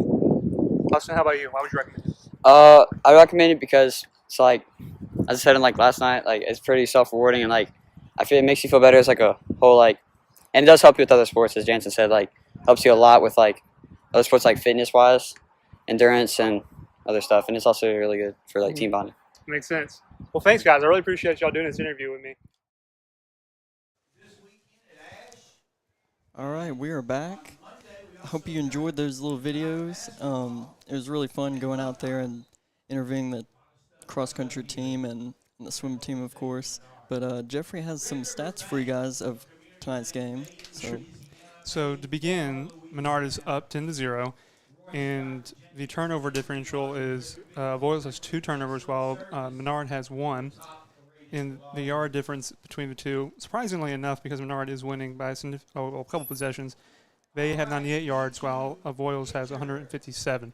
So it's kind of crazy. Avoyelles has been advancing the ball much better with more yardage, but they're not scoring, which is the important thing in any football game. Yeah, I would say it's because of our defense. I mean, Coach Scully got to be happy out there. I saw him, and he was jumping up and down out there. It's crazy. Yeah, but we've been playing really good defense. I'm going to have to ask Coach about that when I do the post-game interview. Oh, for sure. The defense has been crucial the entire season. Totally. But next week we should have the soccer team interview at Friday. So stay tuned for that. It will be fun, you guys watching the soccer team and learn about their upcoming season. But we're going to go to a few messages, and we should be back with the game. Is your vision just not as crisp and clear as it used to be? Are you having difficulty driving, especially at night? Are you over 40 and now needing reading glasses? If so, the trusted eye care team at Wallace Eye Associates is here to help with your family's eye care needs, just like we have been for nearly 40 years. Call Wallace Eye Associates today at 318-448-4488 to schedule your next eye evaluation.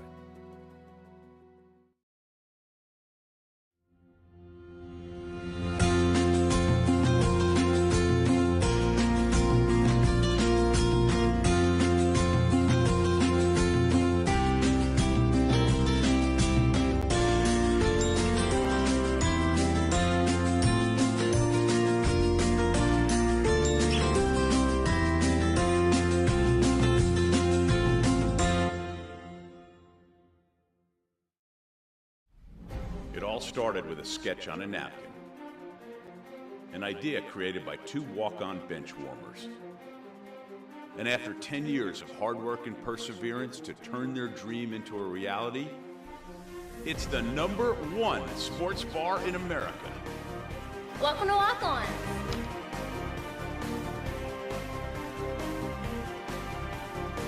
Walk-ons, because everyone needs a little playing time.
And good evening, everybody, on this Thursday night, October 12th, right, John? Yeah, because it's Friday the 13th tomorrow.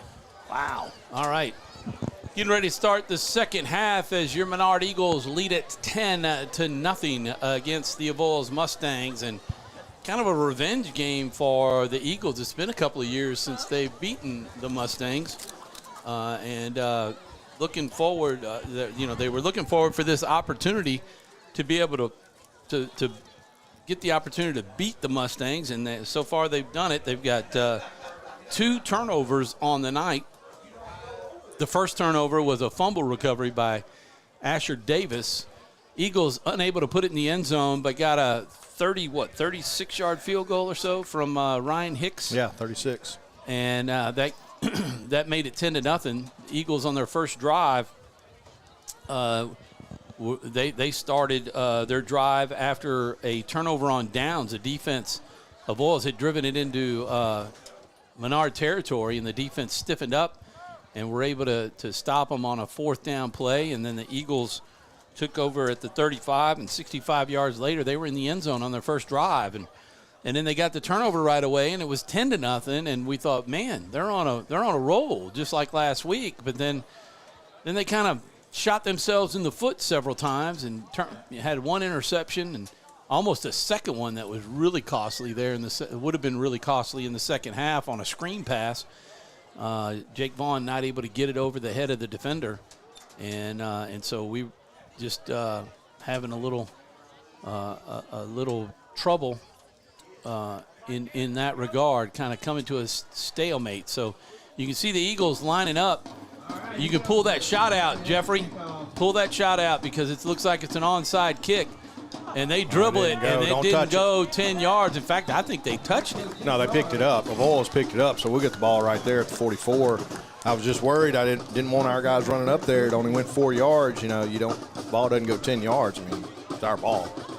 So, but sometimes you'll see that return team run up there thinking they got to recover it, and they boot it or something like that. Then it becomes a live ball, and Avoyelles could have recovered. But good play by the hands team of the return team. Talked with David last night about Avoyelles. It used to be every kick under Andy Boone, there was an onside kick every kickoff, and he said, we'll see it again tonight. We'll be ready. And they were. And here's Jake Vaughn. He's going to follow Cooper Scott to the outside. Cannot break free, but dragged down after about a 5-yard pickup. We'll call it 4, down to the 40-yard line of the Mustangs. Yeah, good hole on the left side. Had Gage Ozier out there lead blocking, and Jake was able to pick up 4 or 5 yards on that. Class 2A games tonight, just the ones that we've seen on Thursday night. Houma Christian Warriors 28, Riverdale 7, 10-0 our score here. ML King Charter Jaguars nothing, Chalmette Owls 14, Cedar Creek 32, Lafayette Renaissance Tigers nothing, Calvary Baptist 49, Green Oak 6, Oak Grove 28, Faraday Trojans nothing, and still no update from Rose Pine and Pickering. And Jake Vaughn in the shotgun. Cooper Scott, they fake the handoff, looking over the middle. He's going to try to roll it out. Got a man. Had a man. He not got really rid of open. it. Yeah. That was Jordan Rich he was trying to connect with. Kind of came back inside, and Jake threw it out, and I'm not sure. Jake might have just been throwing that ball away. I would think so, because Jordan did a little stop and turnaround on the inside, as you said, probably pretty close to the hash mark. We got a flag on the far side. We got a defensive holding. So that's going to give, that's 10 yards. That's going to give Menard first down. It's not an automatic, but yardage gets it. Down to the 30-yard line of the Mustangs, and that may be why Jordan Rich stopped his route where he did. Very well could have been. Instead of going to the outside. Mamu Green Demons 8, Oakdale Warriors 20. That's another game on a Thursday night for this district. Maybe they made the whole district play on Thursday night, John. But the Oakdale going to pick up a win after losing to Avoyelles last week. Gavin Hilton in motion, and it's just a Jake Vaughn run, and he is breaking some tackles, going to be down about the 25-yard line. Well, Jake he went down pretty hard on that right knee. Yeah, it's good to see him popping up. Yeah. Well, and he went down on his arms, too, with somebody behind him, and you always worry about that sometimes, jamming that shoulder or elbow into the ground. 10:42 and counting here at the start of the third quarter. The Eagles hoping to take their opening drive of the third quarter down for the touchdown like they did in the first quarter. when they got their first opportunity. They went 65 yards. This time they don't have to go as far. Got one-on-one up top.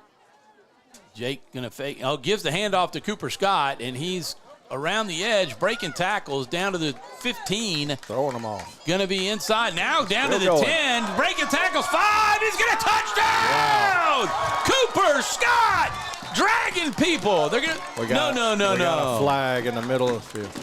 We got a hold. Oh, it's going to come back. That's what killer. A run by Cooper Scott as he was just dragging Mustangs with him and just refused to go down. Wow.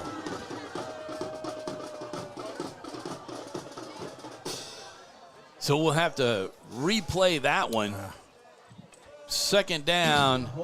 Well, that by far would have been the cool play of the game. Yeah. But we could say it because it doesn't count. But, my gosh, what a run by Cooper Scott. I was about to say it after we finished the call that is the front runner for the Southern Air Cool play of the game. And a shame that it was taken back. It was heat was put on it, and it cooled,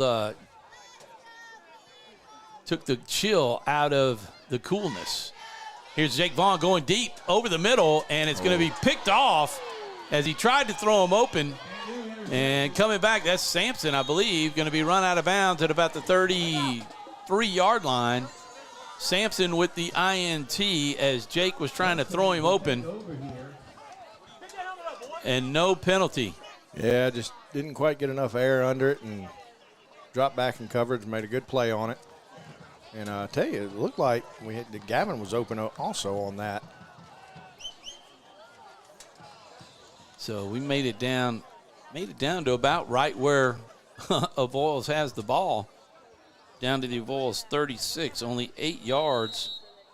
And Avoyelles will have it at their own 33. So that brings after the pick. The 2 turnovers now, each team with 2 turnovers, correct, Tom? Yep. And Jake picked off twice now. That was just not a good throw. And the handoff to the back coming around and up the middle and dragging Eagle defenders for the whole 10 yards plus some.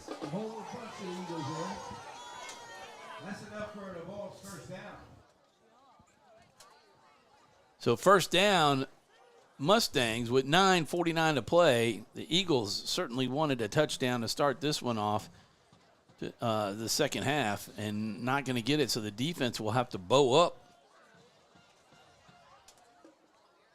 99 yards of total offense for Menard to 157, yet they have a 10-0 lead.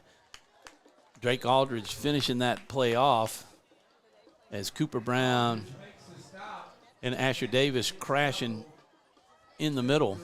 That'll be a pickup of about 2, second and 8.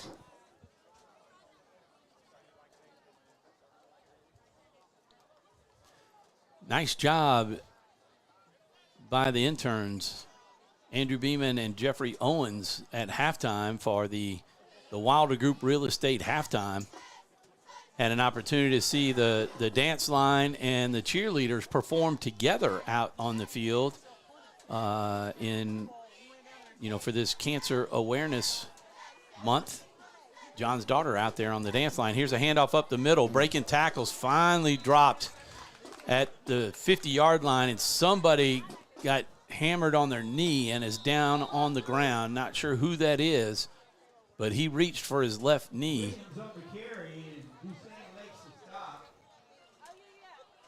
And that does not look good for him. Or maybe he's cramping. That's a better sign as to what they're doing. We got kind of bent up a little bit, and that calf just started cramping. Haven't seen that a lot this year on this team, but it certainly is not a knee injury with the way Don Fields is bending that thing. That's a good sign, like you said. As Cooper Scott initially on that contact right there, and running back was able to spin out, and then the other guys showed up and were able to drop him, bringing up this 3rd and 4. So one thing we talked Jaden about. Williams. Oh yeah, sure enough. You can tell by the way he walks. You know what calf cramp is when you see somebody coming off with just walking on their heel. They're, hard to put the toe down on that one when that calf is all cramped up. So they'll have to continue to stretch that. I don't know, pickle juice or whatever they use down there. Get the electrolytes flowing.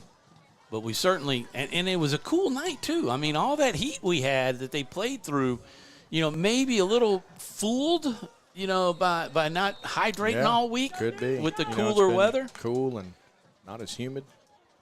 So anyway, that only the first player that we've seen with the cramping of the boy. Here's a hole wide open, finally brought down after about a 20-yard, 15-yard gain down to the Eagle 41-yard line, and they're going to have to shore up those holes and get back to the way they were playing in the first half. Right now, Avoyelles seems to be. Well, they're starting to really attack the edges going off tackle and cutting it back up. Where defensive ends have got to start crashing back down and pinning that inside or the outside linebackers got to start stepping up, taking that lead blocker out, and force something on that play. They're obviously doing a lot of their running behind Xavier Pierre at number 50, and there's another one. There's a double handoff getting to the outside on that left side. They got to watch that. That could have been close to a penalty as brought down right at the sideline, but that's going to be shy of the first down, I think, by a yard or two, and it'll be second down.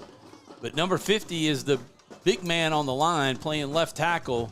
They used to have another one, number 79, if you remember him, John. He was about 6'7", I think. Seemed like he played for about 15 years. He was a big boy. He was a mass of humanity. He was. And then they had little number 29 that ran the ball, and they hid behind him and moved people. That ball's on the ground. Sampson was going to toss it back to number 2, and he lost the football and then jumped on it. So loss of about 3, and we'll call it second down and 5 maybe. Let's bring up third down. That was second down. Oh, third down, excuse me. But, Avoyelles is on this side of the 50, and, if they don't gain much yardage, I still say they probably go for that on fourth down. So they're still looking at 2 downs to pick up this 5 yards. Oh, most definitely. They're in 4-down territory all the way down if they can get that far. And the handoff straight up the middle and busting tackles and breaking tackles. And they're going to mark him about a yard shy of the first down. Maybe inches shy he's now. He's right at it. I think maybe a hair short. But Cooper lost his helmet, so Cooper's going to have to come out on this fourth down play. Yeah. So T. Sam Bracata going to have to step it up. Number 31 coming into the game. That is Branson Buller. We saw him at running back a good bit last week at Pickering. Yep. So 4th and 1. The Eagles got to be careful not to jump off sides. But, boy, they had that middle blocked up. 7 seconds, 6 seconds. They're going to have to rush up. Maybe they'll jump off sides. They get it. Quarterback sneak, and he's got enough, I think. He's got it. It's going to be close. They shove him back. Oh, he may not. They're going to call it. Turnover on downs. The Eagles hold them short from the yard. And look how fired up David is on the sideline. The defense bows up and stops them shy of the first down. 6:18 to go in the third quarter, and the Eagles hold on to that 10-0 lead, and they will take over. Now what? They're calling for Menard's ball. There you go. Yep. Yeah, he had to get to the 31, and he got, just inside the 32, so he's a good half, 3/4 of a yard short. So we'll call it it's marked at the 32. Menard 32. 18 and 17 is 35 yards on that drive and came away with nothing. That's three turnover on downs, I believe, for the Eagles. Offsides. Now we're going to get us for a false start. We got a flag. I think the center double clutched that a little bit, and it can't do that. Eagle line, Lane Evans. Do they have him still at center? They got 63. That's Oser. Yeah, we've been Gage Oser. Is it Gage running center, or is that, I think Lane's still at center? Lane at center, yeah. Yeah. I'm just making sure. It looked like he was at guard. No, he's at guard. Moved to right guard. I guess they put Roy back at center. Jack Roy. 66. Jake Vaughn looking over the middle on the slant. Got Gavin Hilton breaks some tackles at the Menard 45. Enough for the first down. That's a beautiful pass by Vaughn. Beautiful, beautiful pass, catch, route, everything about it. And I tell you what I like about it, Tom, the offensive line there, the tackles were pressured, and they held up well, and great protection by the offensive line on that pass. That was actually Cutter Knowles, I believe, on the catch. Number 10. I said Gavin. But Gavin was here on the near side. So number 10 on the catch. Trip receivers to the far side of the field. They're all bunched together. Cooper Scott back in the game at running back. We have yet to see number 13. Oh, offsides. We got a false start. That probably actually saved us because Jake was not ready for that snap. He was still positioning players, and ball got snapped and false start and double clutched, everything else. But that was probably actually maybe a little bit of a saving grace there. You know, I was kind of thinking maybe Jake was making all those hand motions to try to get, Avoyelles to jump off sides as opposed to doing it on hard counts. Well, he had his head turned when that ball was snapped, too. They're going to run the same play, and they put Gavin Newsom. They pitch it to Cooper. Scott breaks through, picks up the first down into Mustang territory right at the 45-yard line. Down. And we got another cramp. Is that Cooper on the ground? That's Cooper over there cramping up. I tell you, Cooper, he's been in the game just almost about every play of the game except maybe some special teams plays here and there. And when he had to come out for his helmet, he's played a whale of a game. And hopefully that's just a cramp for him. We're going to take a quick break while they tend to Cooper. We'll be back right after these messages. You're watching Menard Eagle Football live on 446 Sports. Our mobile banking app is changing the way we bank. Things are getting easier, transactions are getting safer, and you have access 24/7. All the functionality of banking you're used to, made easier to use, anywhere, anytime, and more secure than ever. Simple, seamless, safe. Download our mobile app today.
Company in Alexandria has all your major appliance parts needs. We sell parts to all major appliances as well as new appliances, including window units, chest, and upright freezers. Appliance Parts originally opened its doors on Lee Street in 1972, and we're now open at a new location on Memorial Drive to serve you better. Stop by, say hey to our crew, and check out our awesome holiday gifts. Appliance Parts, 2208 Memorial Drive in Alexandria next to Target. Open Monday through Friday, 8 to 5, and Saturday from 9 till 12. And we are back live at the Eagles Nest. You can see Cooper Brown drinking some Gatorade or something coming off the field, and that is his left calf. You can see him kind of gingerly walking back to the sideline, so they'll keep stretching that, and they got these little packets to get the electrolytes flowing, and he'll suck that one and maybe another one down. But they bring in Aiden Moran, number 13, and he's got fresh legs, so he shouldn't be cramping up. And he's going to pick up about 4 out to about the Mustang 42-yard line. And this is the first time we've seen Aiden in the game. We talked about that, John, at halftime, that Aiden was just on the sideline and not in the game. And you look at what Menard did that first half, really, spreading it out and putting multiple receivers out in formation and really throwing the ball a lot more than they normally do. And now you got Aiden back in the game, rather. And like you said, he's got fresh legs for the second half. So they're going to run that play. Jake's going to keep it. Come near side, cut it upfield, breaks a tackle. He's down to the 15 and taken down at the 20. And he's just tough. That's a nice play, taken down at about the 22-yard line. 1st and 10, Eagles at the Mustang 22. 4:51 to play in the third quarter. 10-0 Eagles. And a touchdown here would be a really nice thing to stretch this lead. I was about to say, you got to like the momentum Menard's got on this drive and what they're doing and kind of coming to the running game. I mean, that passing game really loosened this defense up of Avoyelles. There's no doubt about it, because they know they can get thrown on at any point in time, and they got to be thinking about it, and I think it's going to help us here late in the game. So Jake Vaughn looking over. We got 7 seconds. They're going to need to run something. Aiden stepping up. That's Gavin Hilton in motion. They give to Aiden to get to the outside. He cuts it back up the middle, then back left and knocked forward down to the 14, just inside the 15-yard line. And you know what that means. It means the Red River red zone is what the Eagles entered by crossing the 20. So they are in the Mustangs red zone. Thanks, Red River Bank, your community bank, your Louisiana bank, made for the people of Louisiana and for Central Louisiana. Home office right here on Jackson Street in Alexandria, Louisiana. Blake Shotlane, CEO, started the bank, and what a great business that has been for Central Louisiana. Now all of Louisiana. They have a branch in every town as far as major city. Jake Vaughn trying to keep it himself, and he will lose quite a few yards, about 5. Lost about 5 there. Had some penetration by the defensive line there on the left side, just kind of jammed that play up, and Jake really didn't have anywhere to go on that. It's going to be 3rd and 7 for the Eagles. They've got to get down to about the 13-yard line or so, I think, or, maybe 12. And they got 27 seconds on the clock, so plenty of time, 3:02, but they are in Ryan Hicks field goal range. They'd rather have the touchdown, though. But it still would make it a 2-score game. Here's Jake and the pass. Oh, there's a penalty. They tackled him.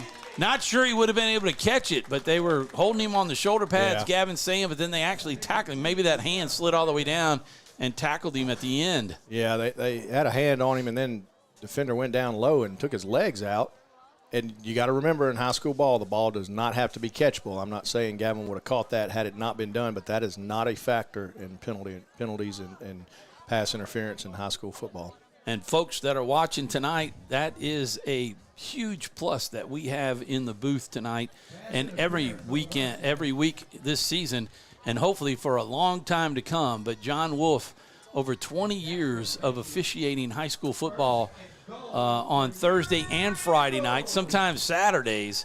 Now he just does it when Menard's not playing. So he'll be on the field somewhere tomorrow night, but we are glad he's in the booth with us this year and have enjoyed every minute of it with that kind of insight. I don't think anybody else has that. Jake Vaughn inside the 10, nailed.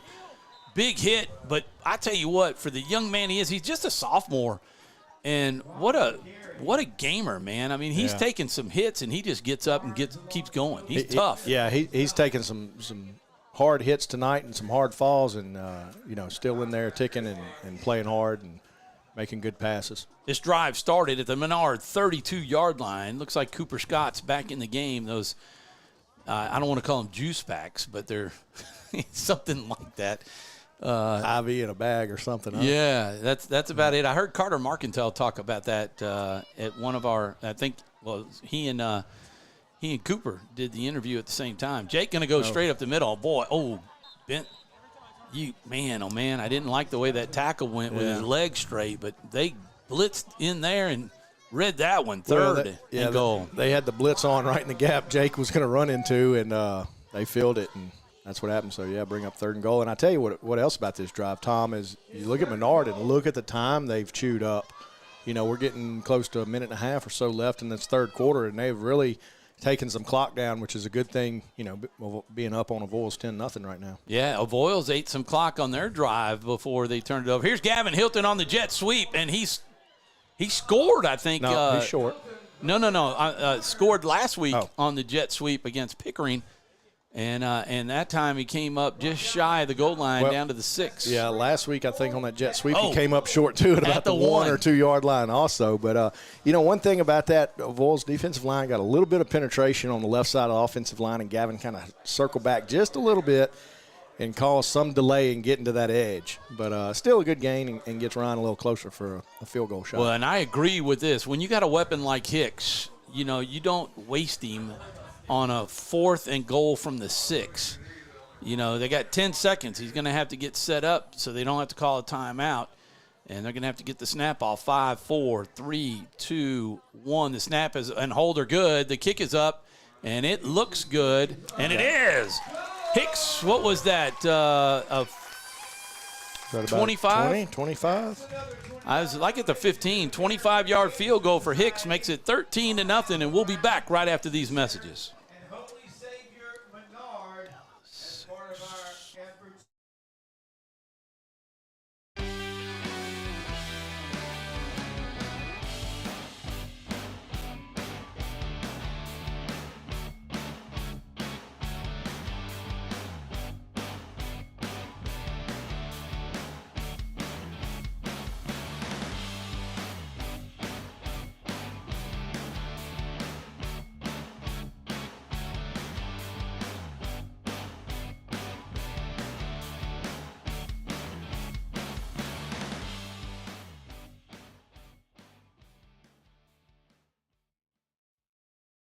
Buying car insurance for the first time can be overwhelming. Do you have enough coverage? Are you paying too much? Will someone be there for you when the unexpected happens? I'm Jason Hall with Farm Bureau Insurance. You may think it's easier online, but why wait? We're here to help you make sure you're covered. When it comes to car insurance, we have the answers, and we may have rates that save you money. So talk to Hawk at 318-791-HAWK or online at talktohawk.com and let us help you protect your biggest investments. And we're back live as the kickoff was hauled in at the 10-yard line on the near side of the field. You saw it in the top left corner of your screen, and the return man shot it to the middle and then outside and made it all the way up to the Avoyelles 33-yard line, and that's where they will start this drive at their own 33, which is exactly where they started their last drive, the first drive that of that second half for Avoyelles. They actually made it down to the Menard 32 before turning it over on downs. So the Eagles hopefully can stop the drive a lot sooner than they did last time. We'll see coming up.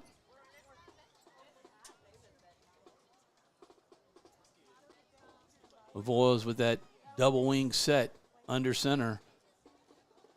18 seconds left in the third quarter. Going to pass over the middle, over the top. Gavin Hilton is there. Wow. Looks like it might be caught. And it is. Gavin is hurt. They both came down, and a Avoyelles player coming down on top of Gavin, and he's not getting up. But that was a huge catch by the Avoyelles Mustangs out to the Menard 42-yard line. And, John, heck of a catch and great defense. Well, yeah, Gavin came over, floated over, and had the coverage over top and went up. They both went up, made a play on the ball. Unfortunately, the receiver just out-jumped or out-grabbed Gavin on it, and Gavin came down pretty hard, and I'm not sure if the receiver landed on top of him or what. So still no update in the score for Rose Pine and Pickering. I'm interested in that game because Rose Pine is our next opponent next week. We will actually be on the road in Vernon Parish, just on the other side of Leesville, in between Leesville and DeRidder for Rose Pine. Gavin looks like walking off on his own with no help, and he'll have to come out of the game. He's holding his ribs. I mean, they fell right on top of him, probably the football right in the gut, and maybe lost the wind.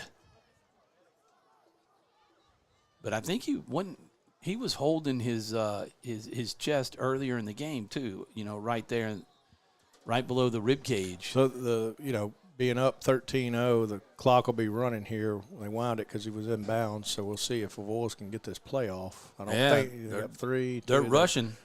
Yeah, they'll get it off. They got it off. Looking to throw again, and he's going to keep it. And he's got a hole. And Cooper. A nice job by Cooper. The ball came out. Ball is out. Menard's saying they got it. Let's see. Yeah. I don't want to jump the gun because I did last time, and they didn't get it. But, boy, what a hit. And Cooper's helmet came off again. And he's staying on the ground. I mean, we got a player down. That's Cooper. Cooper Scott holding his leg. Cramping up again. It looks like. Yeah. This time it's his right calf.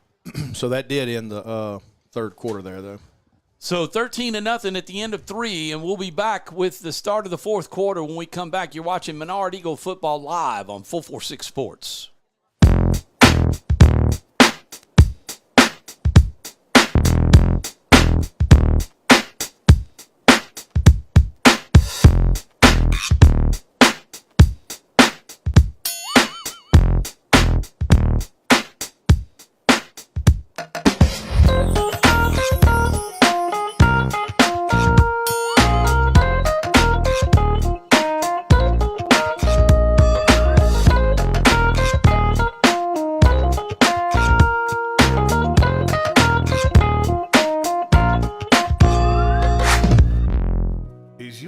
Just not as crisp and clear as it used to be? Are you having difficulty driving, especially at night? Are you over 40 and now needing reading glasses?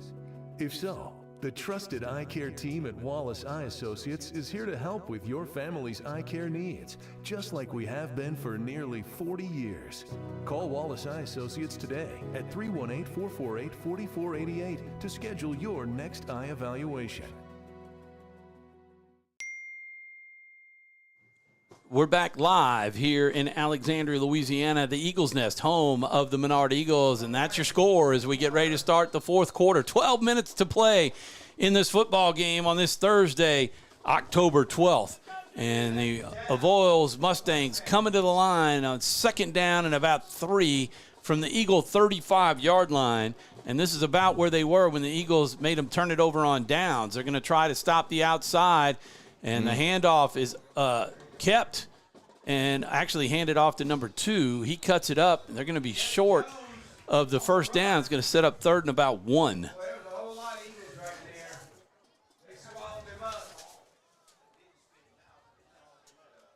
It's out at the 35-yard line, so really they're saying no gain on that? Yeah. So third down and 3. A lot of misdirection there and flow to the right side of the offensive formation, and they kind of hand that back off on them. What you might call a counter or something like that, back to the left side and trying to hit the open hole, and filled it great. I think that was Kevin Jones, number 2, that ended up with it. He's the back that's lined up right here on this side of the tailback. The tackle. That time they handed it to Sampson, and he just shot right in between the tackle and guard, and it was a big hole. And he's slow to get up right now. He was nailed at the 30-yard line. And he's up, but he's going to have to come out. That's not Sampson, though. It's number 5. That was number 5. So that was Zayden Williams. So he'll have to come out and another player come in. 10:57 to go. Cooper Scott coming out. He's got cramps in both legs, so he probably doubled up on the juice packs. 13-0 the score here. The Eagles up by 2. Basically 2 touchdowns. And it's interesting because I don't think they have much of a kicker, so they have to go for 2, which is what they've done all the time. Here they are under center. They give it back. Fumble! Ball's on the ground. They got it back. And they pick it back up. 25, who could not handle it, he actually recovered it. Preston Barnes, number 25. Gives them a 1-yard gain.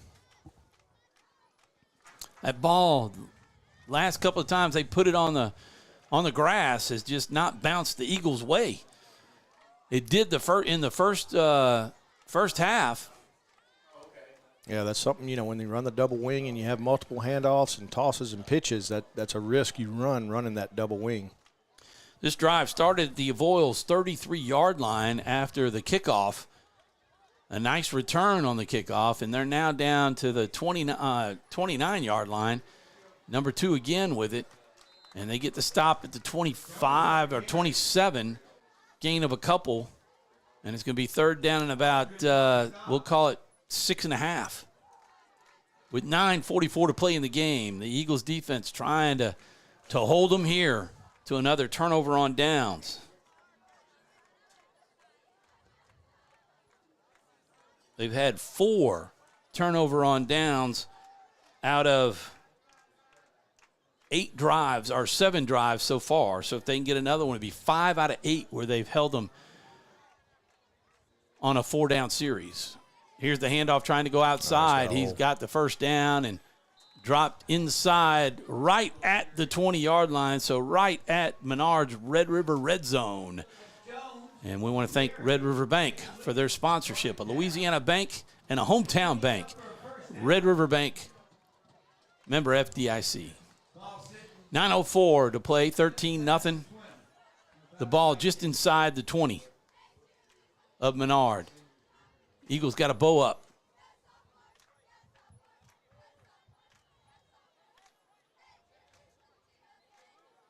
Jeffrey getting real confident with his video. Handoff, you see it coming to the far side. It stretched it out. Now they just got to get him out of bounds, and a great job by the defense. That is Aldridge. That was actually, Drake pushing him out and Maddox Shelton out there on the corner and being blocked and still being able to get that play stretched out to the sideline. So great play by both guys. For a very short gain, probably less than a yard, because the ball was inside the 20, and now it's just on the outside of the 19. 8-10 and counting, 13-0, second down and a long 9 for the Mustangs. Defense getting their call from Coach Scully. The handoff up the middle and wrapped up by Cooper Scott and taken back. His forward momentum stopped at about the 16 and a half yard line. So we'll call it a gain of about 3. And they got to get just inside the 10. And they're right at the 17-yard line. So they got to go about 7.5 yards and they got 2 downs to do it. Just saw a shoe fly up from the cheerleaders and some of the students that came out to cheer with them. They were doing their kicks, and looked like a penny loafer shot off the foot and landed in the dirt.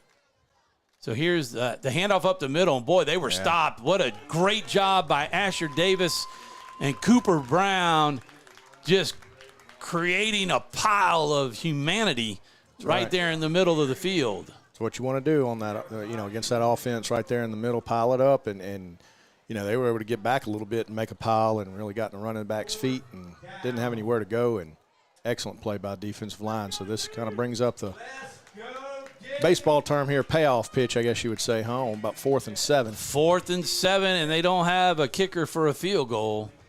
And they're going to spread it out. Let's see if the Eagles can still clog up the middle on this. But they got 5 receivers leaving the quarterback alone, and we got a timeout by Coach Scully. He wants to talk about it. And we're going to take a quick break. We'll be back right after these messages. BK Distributors is proud to support high school athletics on 446 Sports. BK is the one-stop shop for trophies, banners, awards, letter jackets, and just about anything award-related. And now, welcome BK Apparel and BK Promotions to the family. For all your spirit apparel needs and anything you need to brand your business. When you think of anything you need with your name on it, think BK. Check them out on Facebook or at bkdistrib.com. BK Distributors, Apparel and Promotions in Pineville.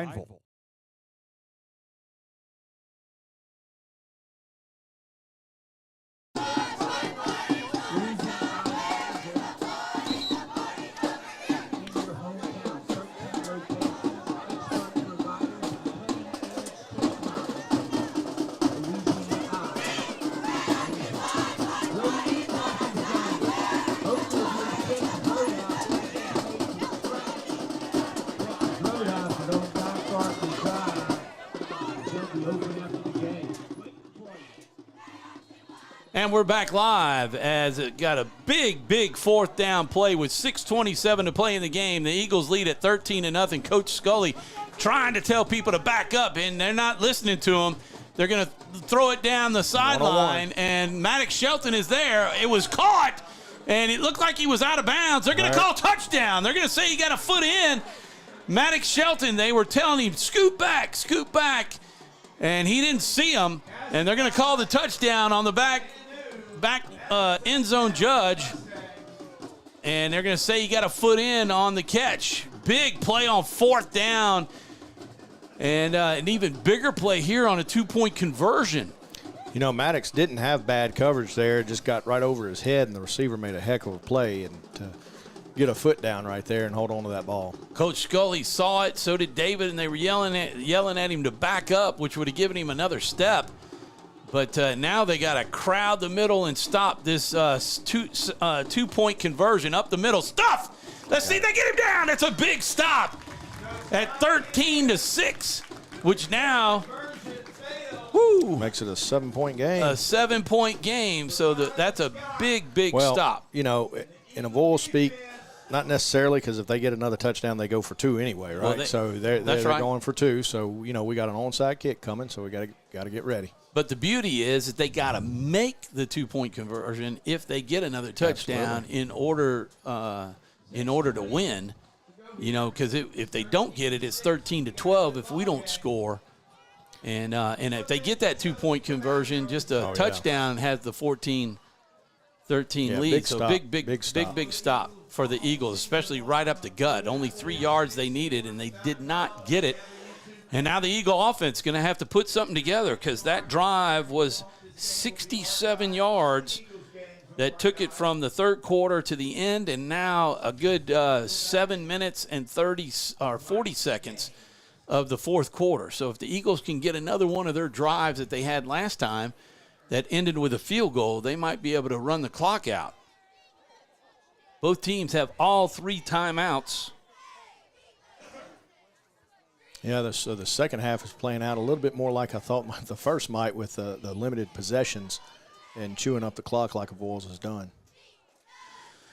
Eagles took a 10-point lead, 10-0 in the first quarter, and they carried that into halftime and then added a field goal on their second drive, 58 yards, and here's the kick. Get on it. Nice job by number 17 for the Eagles. That, I don't know. Oh, wait. That's Matthew Hicks. That's Matthew Hicks. Yeah, our backup quarterback. Nice job by Hicks to cover it up, giving the Eagles great field position at their own 44. Yep. Matthew had a whale of a game last week against Pickering, coming in and playing the majority of that game, and did an excellent job and got him a touchdown pass out of it. Well, and he's the deep snapper on punts, and also on they're going to give Cooper Scott a break to rest both of those calves. A direct snap to Vaughn, and he's going to carry it and pick up about 5 as they're going to mark it at the 49-yard line. And it'll be second down and 5. Where you hope that offensive line can start getting a little leverage on that line of scrimmage and pounding out some runs, and Menard may be able to take this thing down with just a couple of first downs. Both teams had 6 drives in the first half. This is only the 3rd drive for Menard, and Avoyelles has had 2 drives. So that just tells you how much clock has been run out by both teams going more with the run, although Avoyelles did hit that pass on 4th and 7, I think it was, that they need offside. Yeah. That should pick up the first down, or maybe just shy of the first down for the Eagles. But Avoyelles' defensive line jumping off sides. That's enough for the first. No, I think he has to get to the 46, and they got him just a hair short on it. Yep.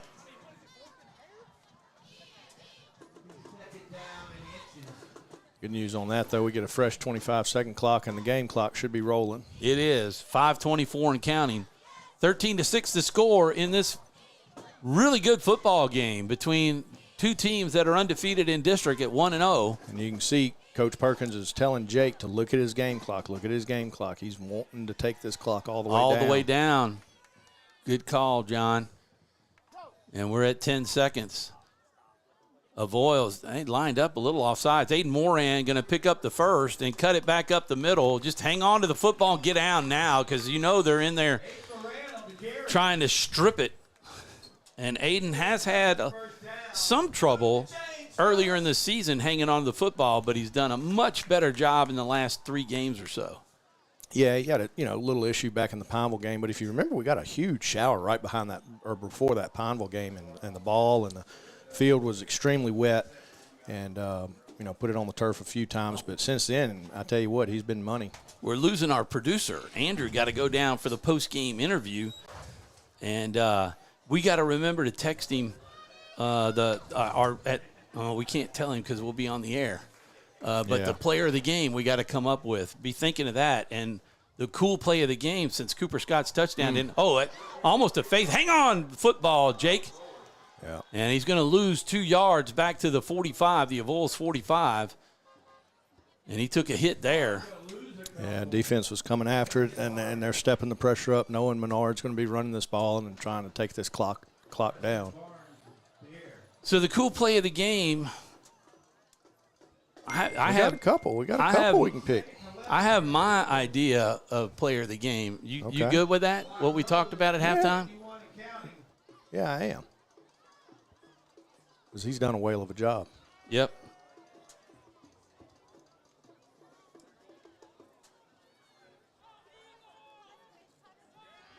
So Andrew going to get interview with Coach David Perkins. He's done a great job. That's going to be against Menard. False start. On the center, I think. Yeah. Moving the football. Not sure. Back it up 5 yards. It's going to be second down and 15 and a half. 3:31 to play in the game. It's 13-6. And Jeffrey kind of backed that shot up a little bit. There we go. And we got to think of that cool play of the game, John. Yeah, I got one in my head. Okay. Next break, I'll let you know. Trip receivers to the near side. Jake in the shotgun, looking to throw. Screen. Got to get. Oh, there's a face mask right there. That's a fumble, but it's going to be for naught. As they wrapped his hand around his face mask because almost ripped his helmet off his head. So the Eagles will get 15 out of that, but it still won't be a first down, will it? Yeah, that is not an automatic first down. I'm learning.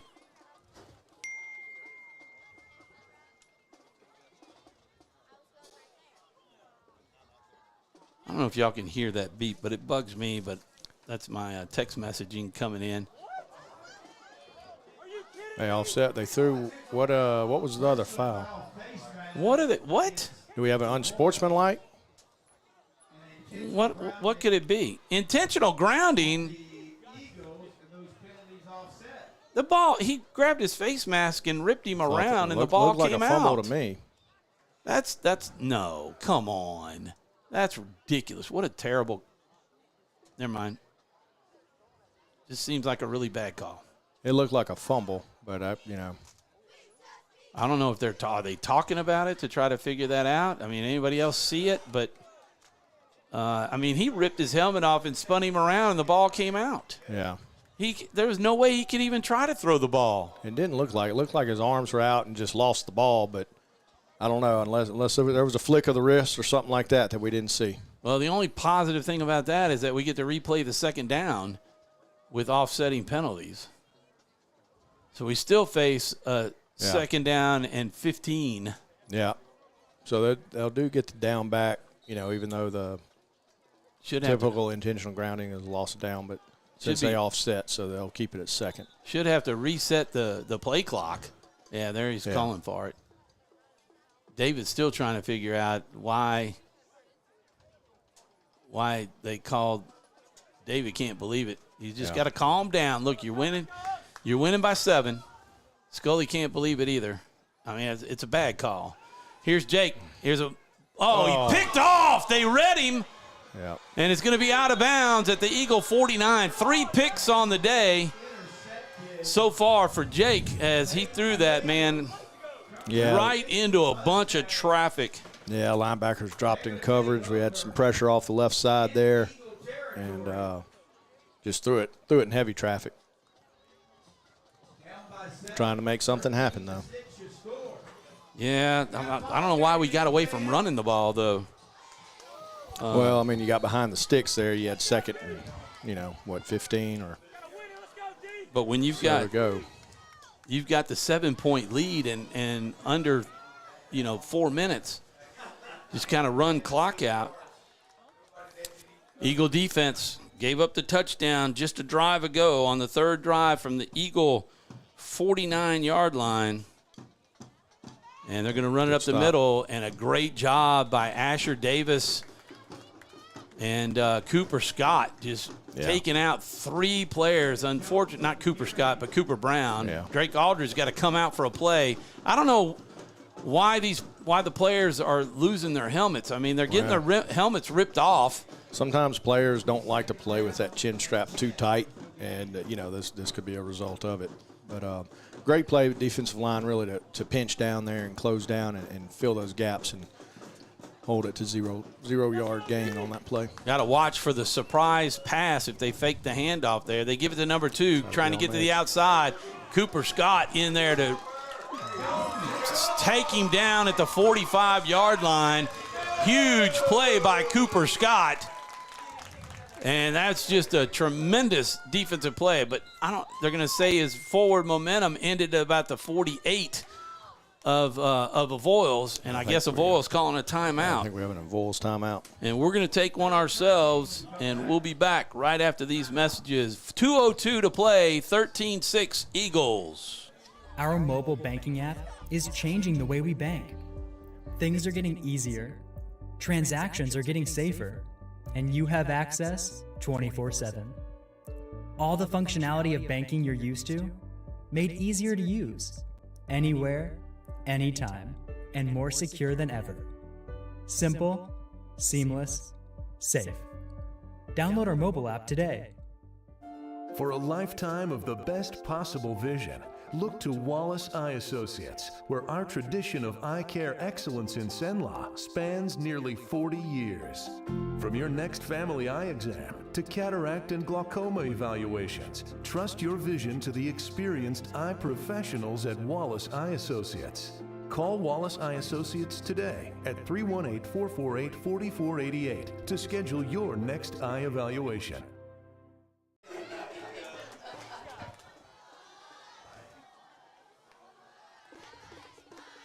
And we're back live here in the Eagles Nest in Alexandria, Louisiana. 3rd down and about 4, looking to throw, and he's sacked! That is Cooper Scott blitzing through the line and taking down the Mustang quarterback at the Mustang 41-yard line. And that's going to leave him at a 4th down and 20. Yeah, Avoyelles will take another timeout, but I tell you, Coach Scully's been waiting to dial that one up on the blitz, and they got out of the double wing formation there and knew they were going to try to throw the ball, and he dialed it up at the perfect time. So you can see 13-6 with 1:51 to play in the 4th quarter. And that is where we are as the Eagles gather the defense at around their Mustang 46 to 50-yard line, getting some water and talking it over. Remember, on the last 4th down and about 7, they threw a pass down the near sideline over the head of Maddox Shelton and into the hands of the receiver for the touchdown at the back of the end zone.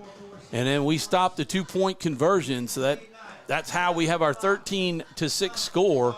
Yeah. And the Eagle defense is going to say, if you're going to pass it, we're going to drop 3 guys 15 to 20 yards back. Well, and I think Coach over there is probably dialing up his offensive line protection, knowing possibility of pressure coming on this play also.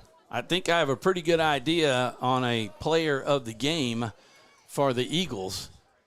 And, I think we already did it, though, didn't we? No, we haven't done player of the game. Oh, no, well, we can't call it out because that'll be said at Quibido's.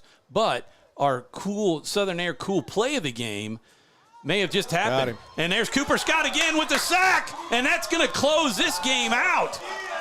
Cooper Scott with the sack at the Avoyelles 39-yard line as the quarterback couldn't handle the snap, and Cooper got him. And what a nice defensive play. No, we'll keep it here. So 139 to play in the game, 13-6. We're going to keep it right here. John, I think we have 2 plays right there for the cool play of the game. Southern Air cool play of the game. That's nominations. 2 good ones. Yeah, that's 2 good ones to add to the one I had, and the one I had earlier had the same player in it also. So the Avoyelles 36-yard line is where the Eagles will start their 4th drive. That one started at the Avoyelles 49, and it ended at their 36. So they lost 13 yards on that one. And what a big stop that was for the Eagle defense. And they're just going to run this clock out. Avoyelles only has 1 timeout, which they will take. That's their final timeout. Now we'll take a quick commercial break, and we'll be back right after these messages. BK Distributors is proud to support high school athletics on 446 Sports. BK is the one-stop shop for trophies, banners, awards, letter jackets, and just about anything award-related. And now, welcome BK Apparel and BK Promotions to the family. For all your spirit apparel needs and anything you need to brand your business. When you think of anything you need with your name on it, think BK. Check them out on Facebook or at bkdistrib.com. BK Distributors, apparel and promotions in Pineville.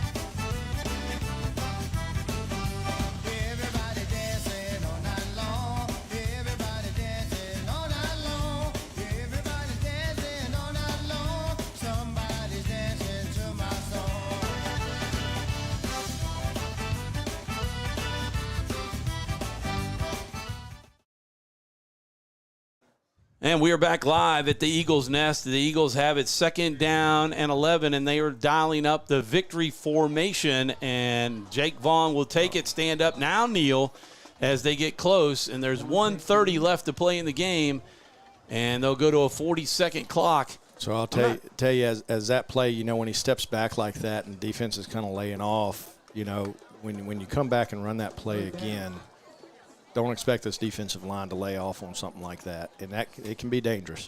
Yeah, because they could just plow right through the line and smack you. But we got to run this all the way down to 1 second before he snaps the ball and kneels. And if he does that, that puts it at about the 45 mark. And then by the time they reset it, maybe it's that's the last one, but he did it. So they're going to reset it now, 40 seconds on the clock. So he's going to have to run around now because that's 4th down. He'll have to snap it. He does have to snap it, you know, and probably what they want to do here is just let that play clock run all the way to 1. And, you know, Coach Perkins got 2 timeouts, so he could burn that timeout and then dial him up what he wants to do on 4th down.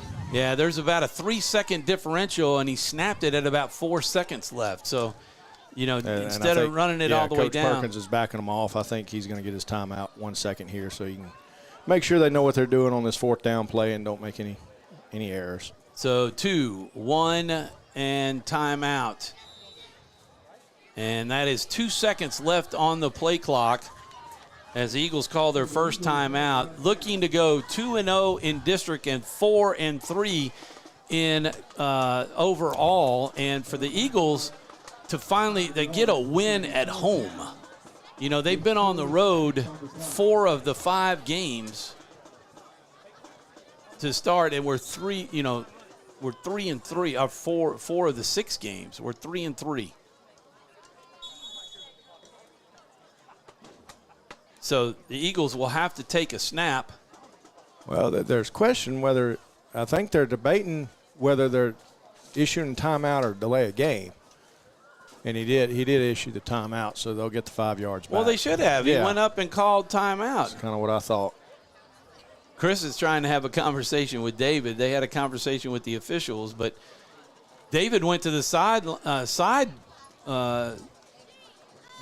judge there and said, I want a timeout. and they're going to put 4 seconds on the clock instead of 2, and they backed the ball up 5 yards. So, unless did he signal timeout or did he?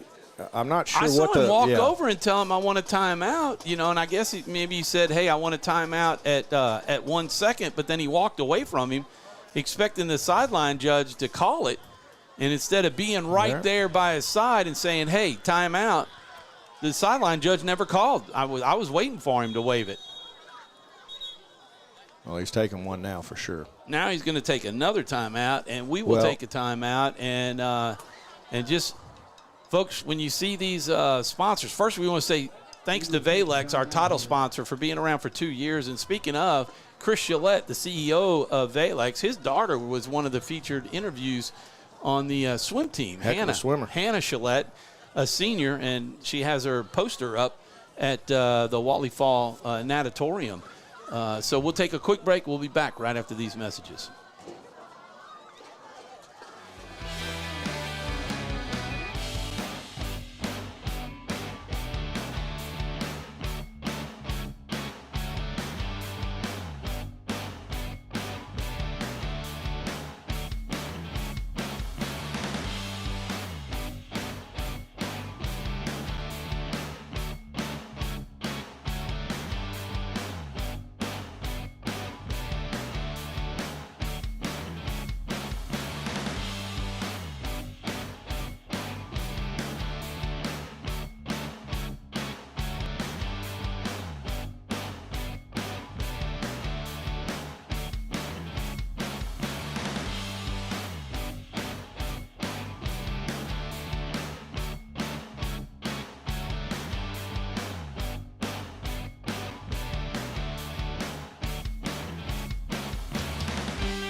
And we're back live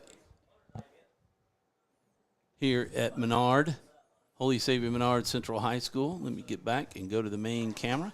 There we go. The officials are having a talk. I mean, I think they're trying to tell them, hey, we called timeout, or at least told you we were going to take the timeout, but then, he didn't stay there by the sideline judge, and he never called for the timeout. So there's 4 seconds on the clock. The Eagles lead at 13-6. It's vital that they hang on to the football. They're going to have to maybe run around a little bit, to try to run the 4 seconds at this out. point, I would take the ball and run as fast as I could, just run backwards. Because you could take a safety here, and you're still okay. He's running all the way back and slides, and there it is.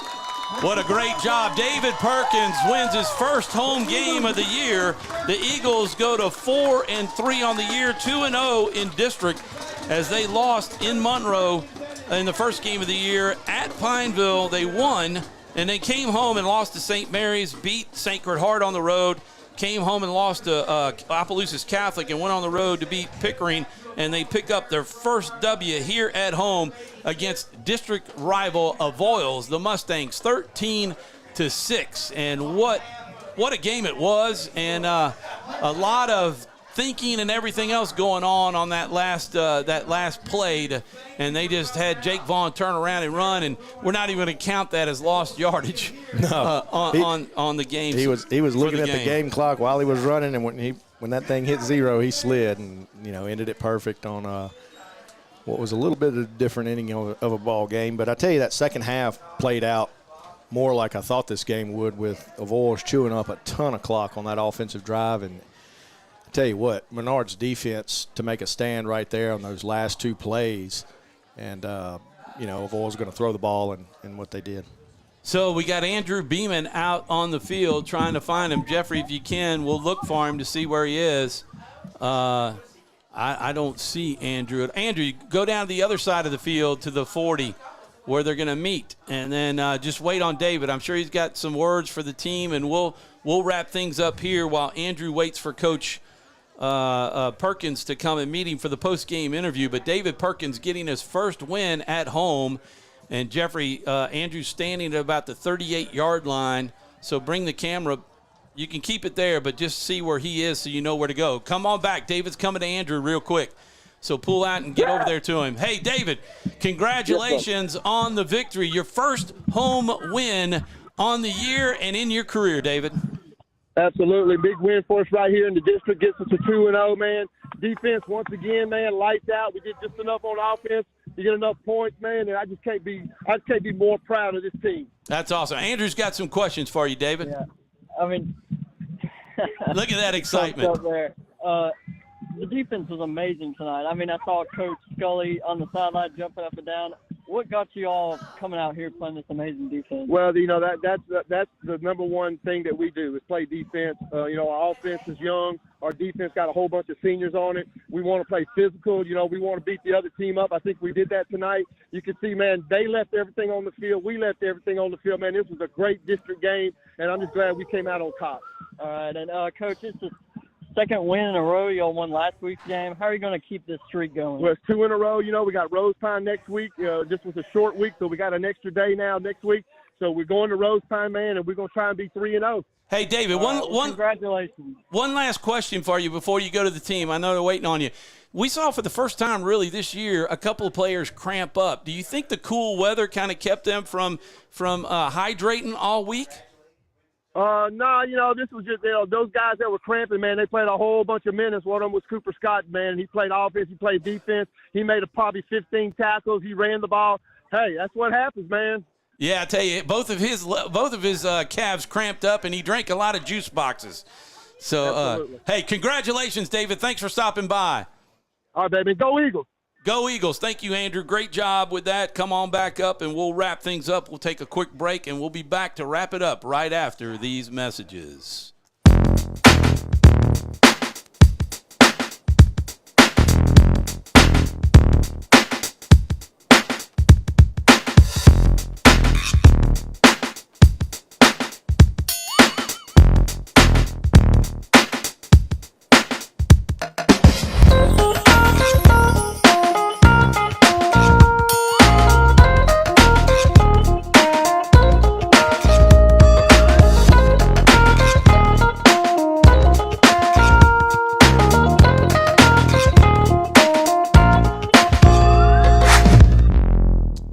That Wildwood Pizza commercial makes me remind you that Wednesday night, come out and join Coach David Perkins for the Eagles Nest Coaches Show live from Wildwood Pizza.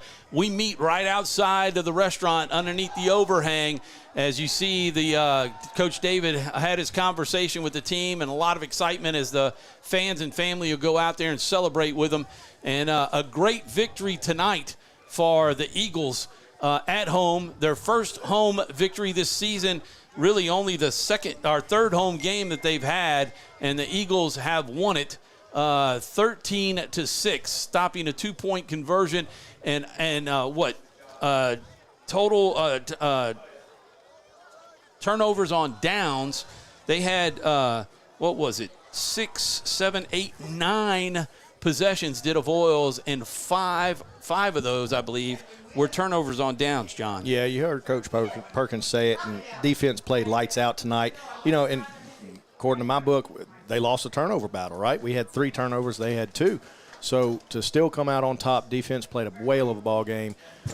Second half, the possessions were limited. Defense came up really big when they needed to, and put a heck of an ending on this ball game. Yeah, they did, and you say turnovers. They had a fumble, which we scored a touchdown or a field goal off of, and then they had an interception. But those 5 turnover on downs, they're turnovers. It just didn't give the ball away by fumble or interception. And to do that against this team, this double wing, they've been running it for years. This is nothing new to Avoyelles.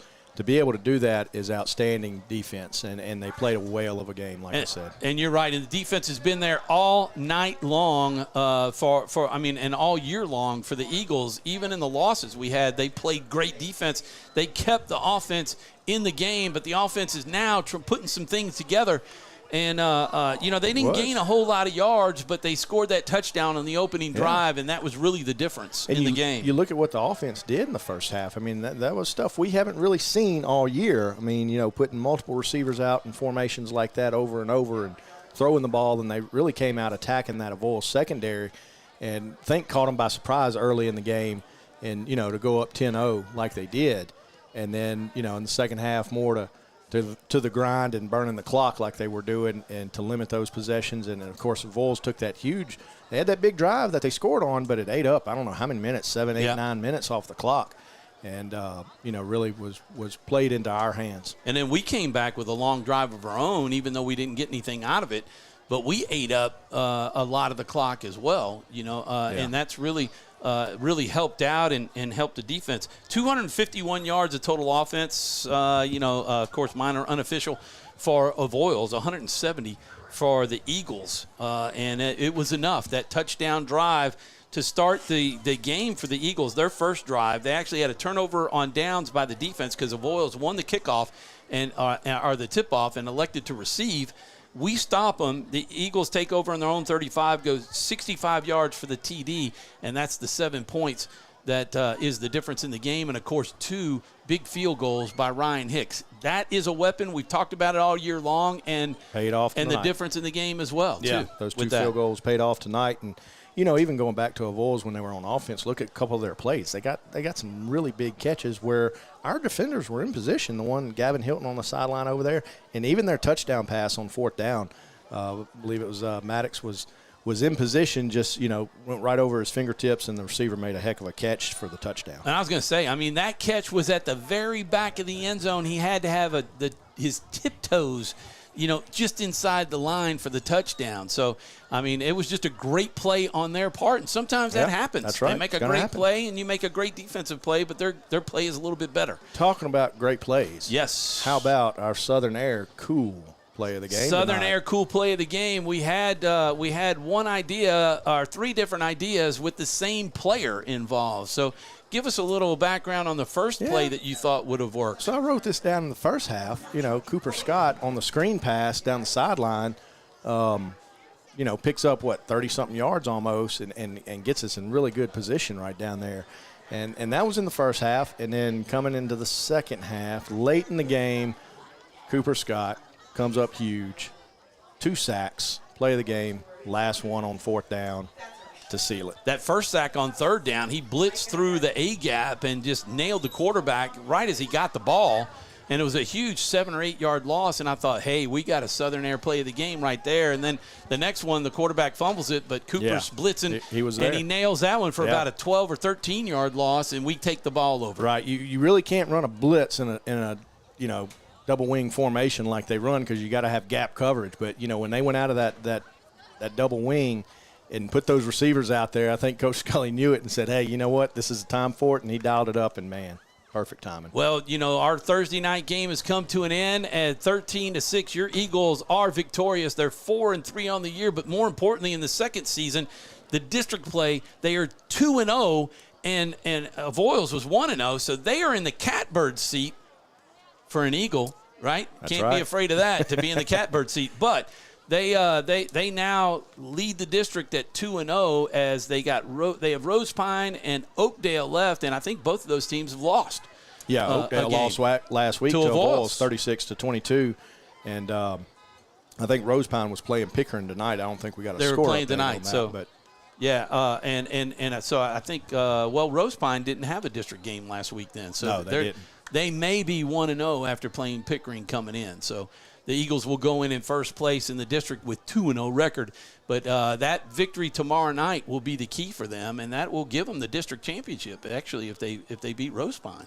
Yeah, by virtue of head-to-head. Yeah, by virtue of head-to-head. We still got Oakdale that following week, and Oakdale's no slouch. They're going to bring the triple option that we're going to see and try to spread it out a little bit. And they got a quarterback that can throw it downfield, I think, better than Avoyelles quarterback can. So anyway, that wraps it up for us. For Jeffrey Owens on camera, great work, Jeffrey, and Andrew Beeman producing. Man, what an asset both of these interns have been from their college seniors at LSUA, and we're just so grateful that Missy Laborde thought of us and Dr. Guillot thought of us to connect us with both of these guys, because they have been so helpful throughout the year this year. And with all the interviews that they've done, the school is so happy with the work that they're doing at halftime.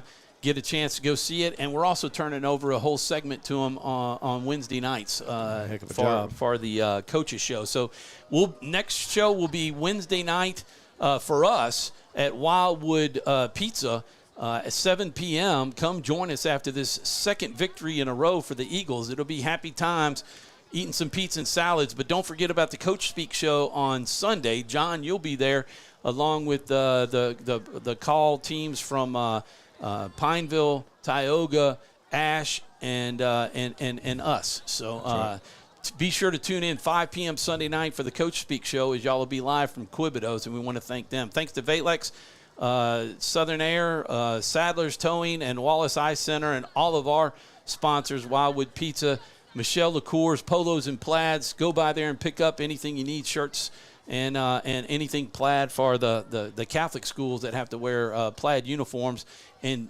dance line, type stuff for dance line, and all of your apparel. And Red River Bank. Thanks to all of our sponsors. This has been Menard Eagle Football live from the Eagles Nest in Alexandria, Louisiana. The Eagles win it 13-6. For John Wolf, I'm Tom Boucher. Good night and God bless. Have a great weekend. Go Eagles. Go Tigers.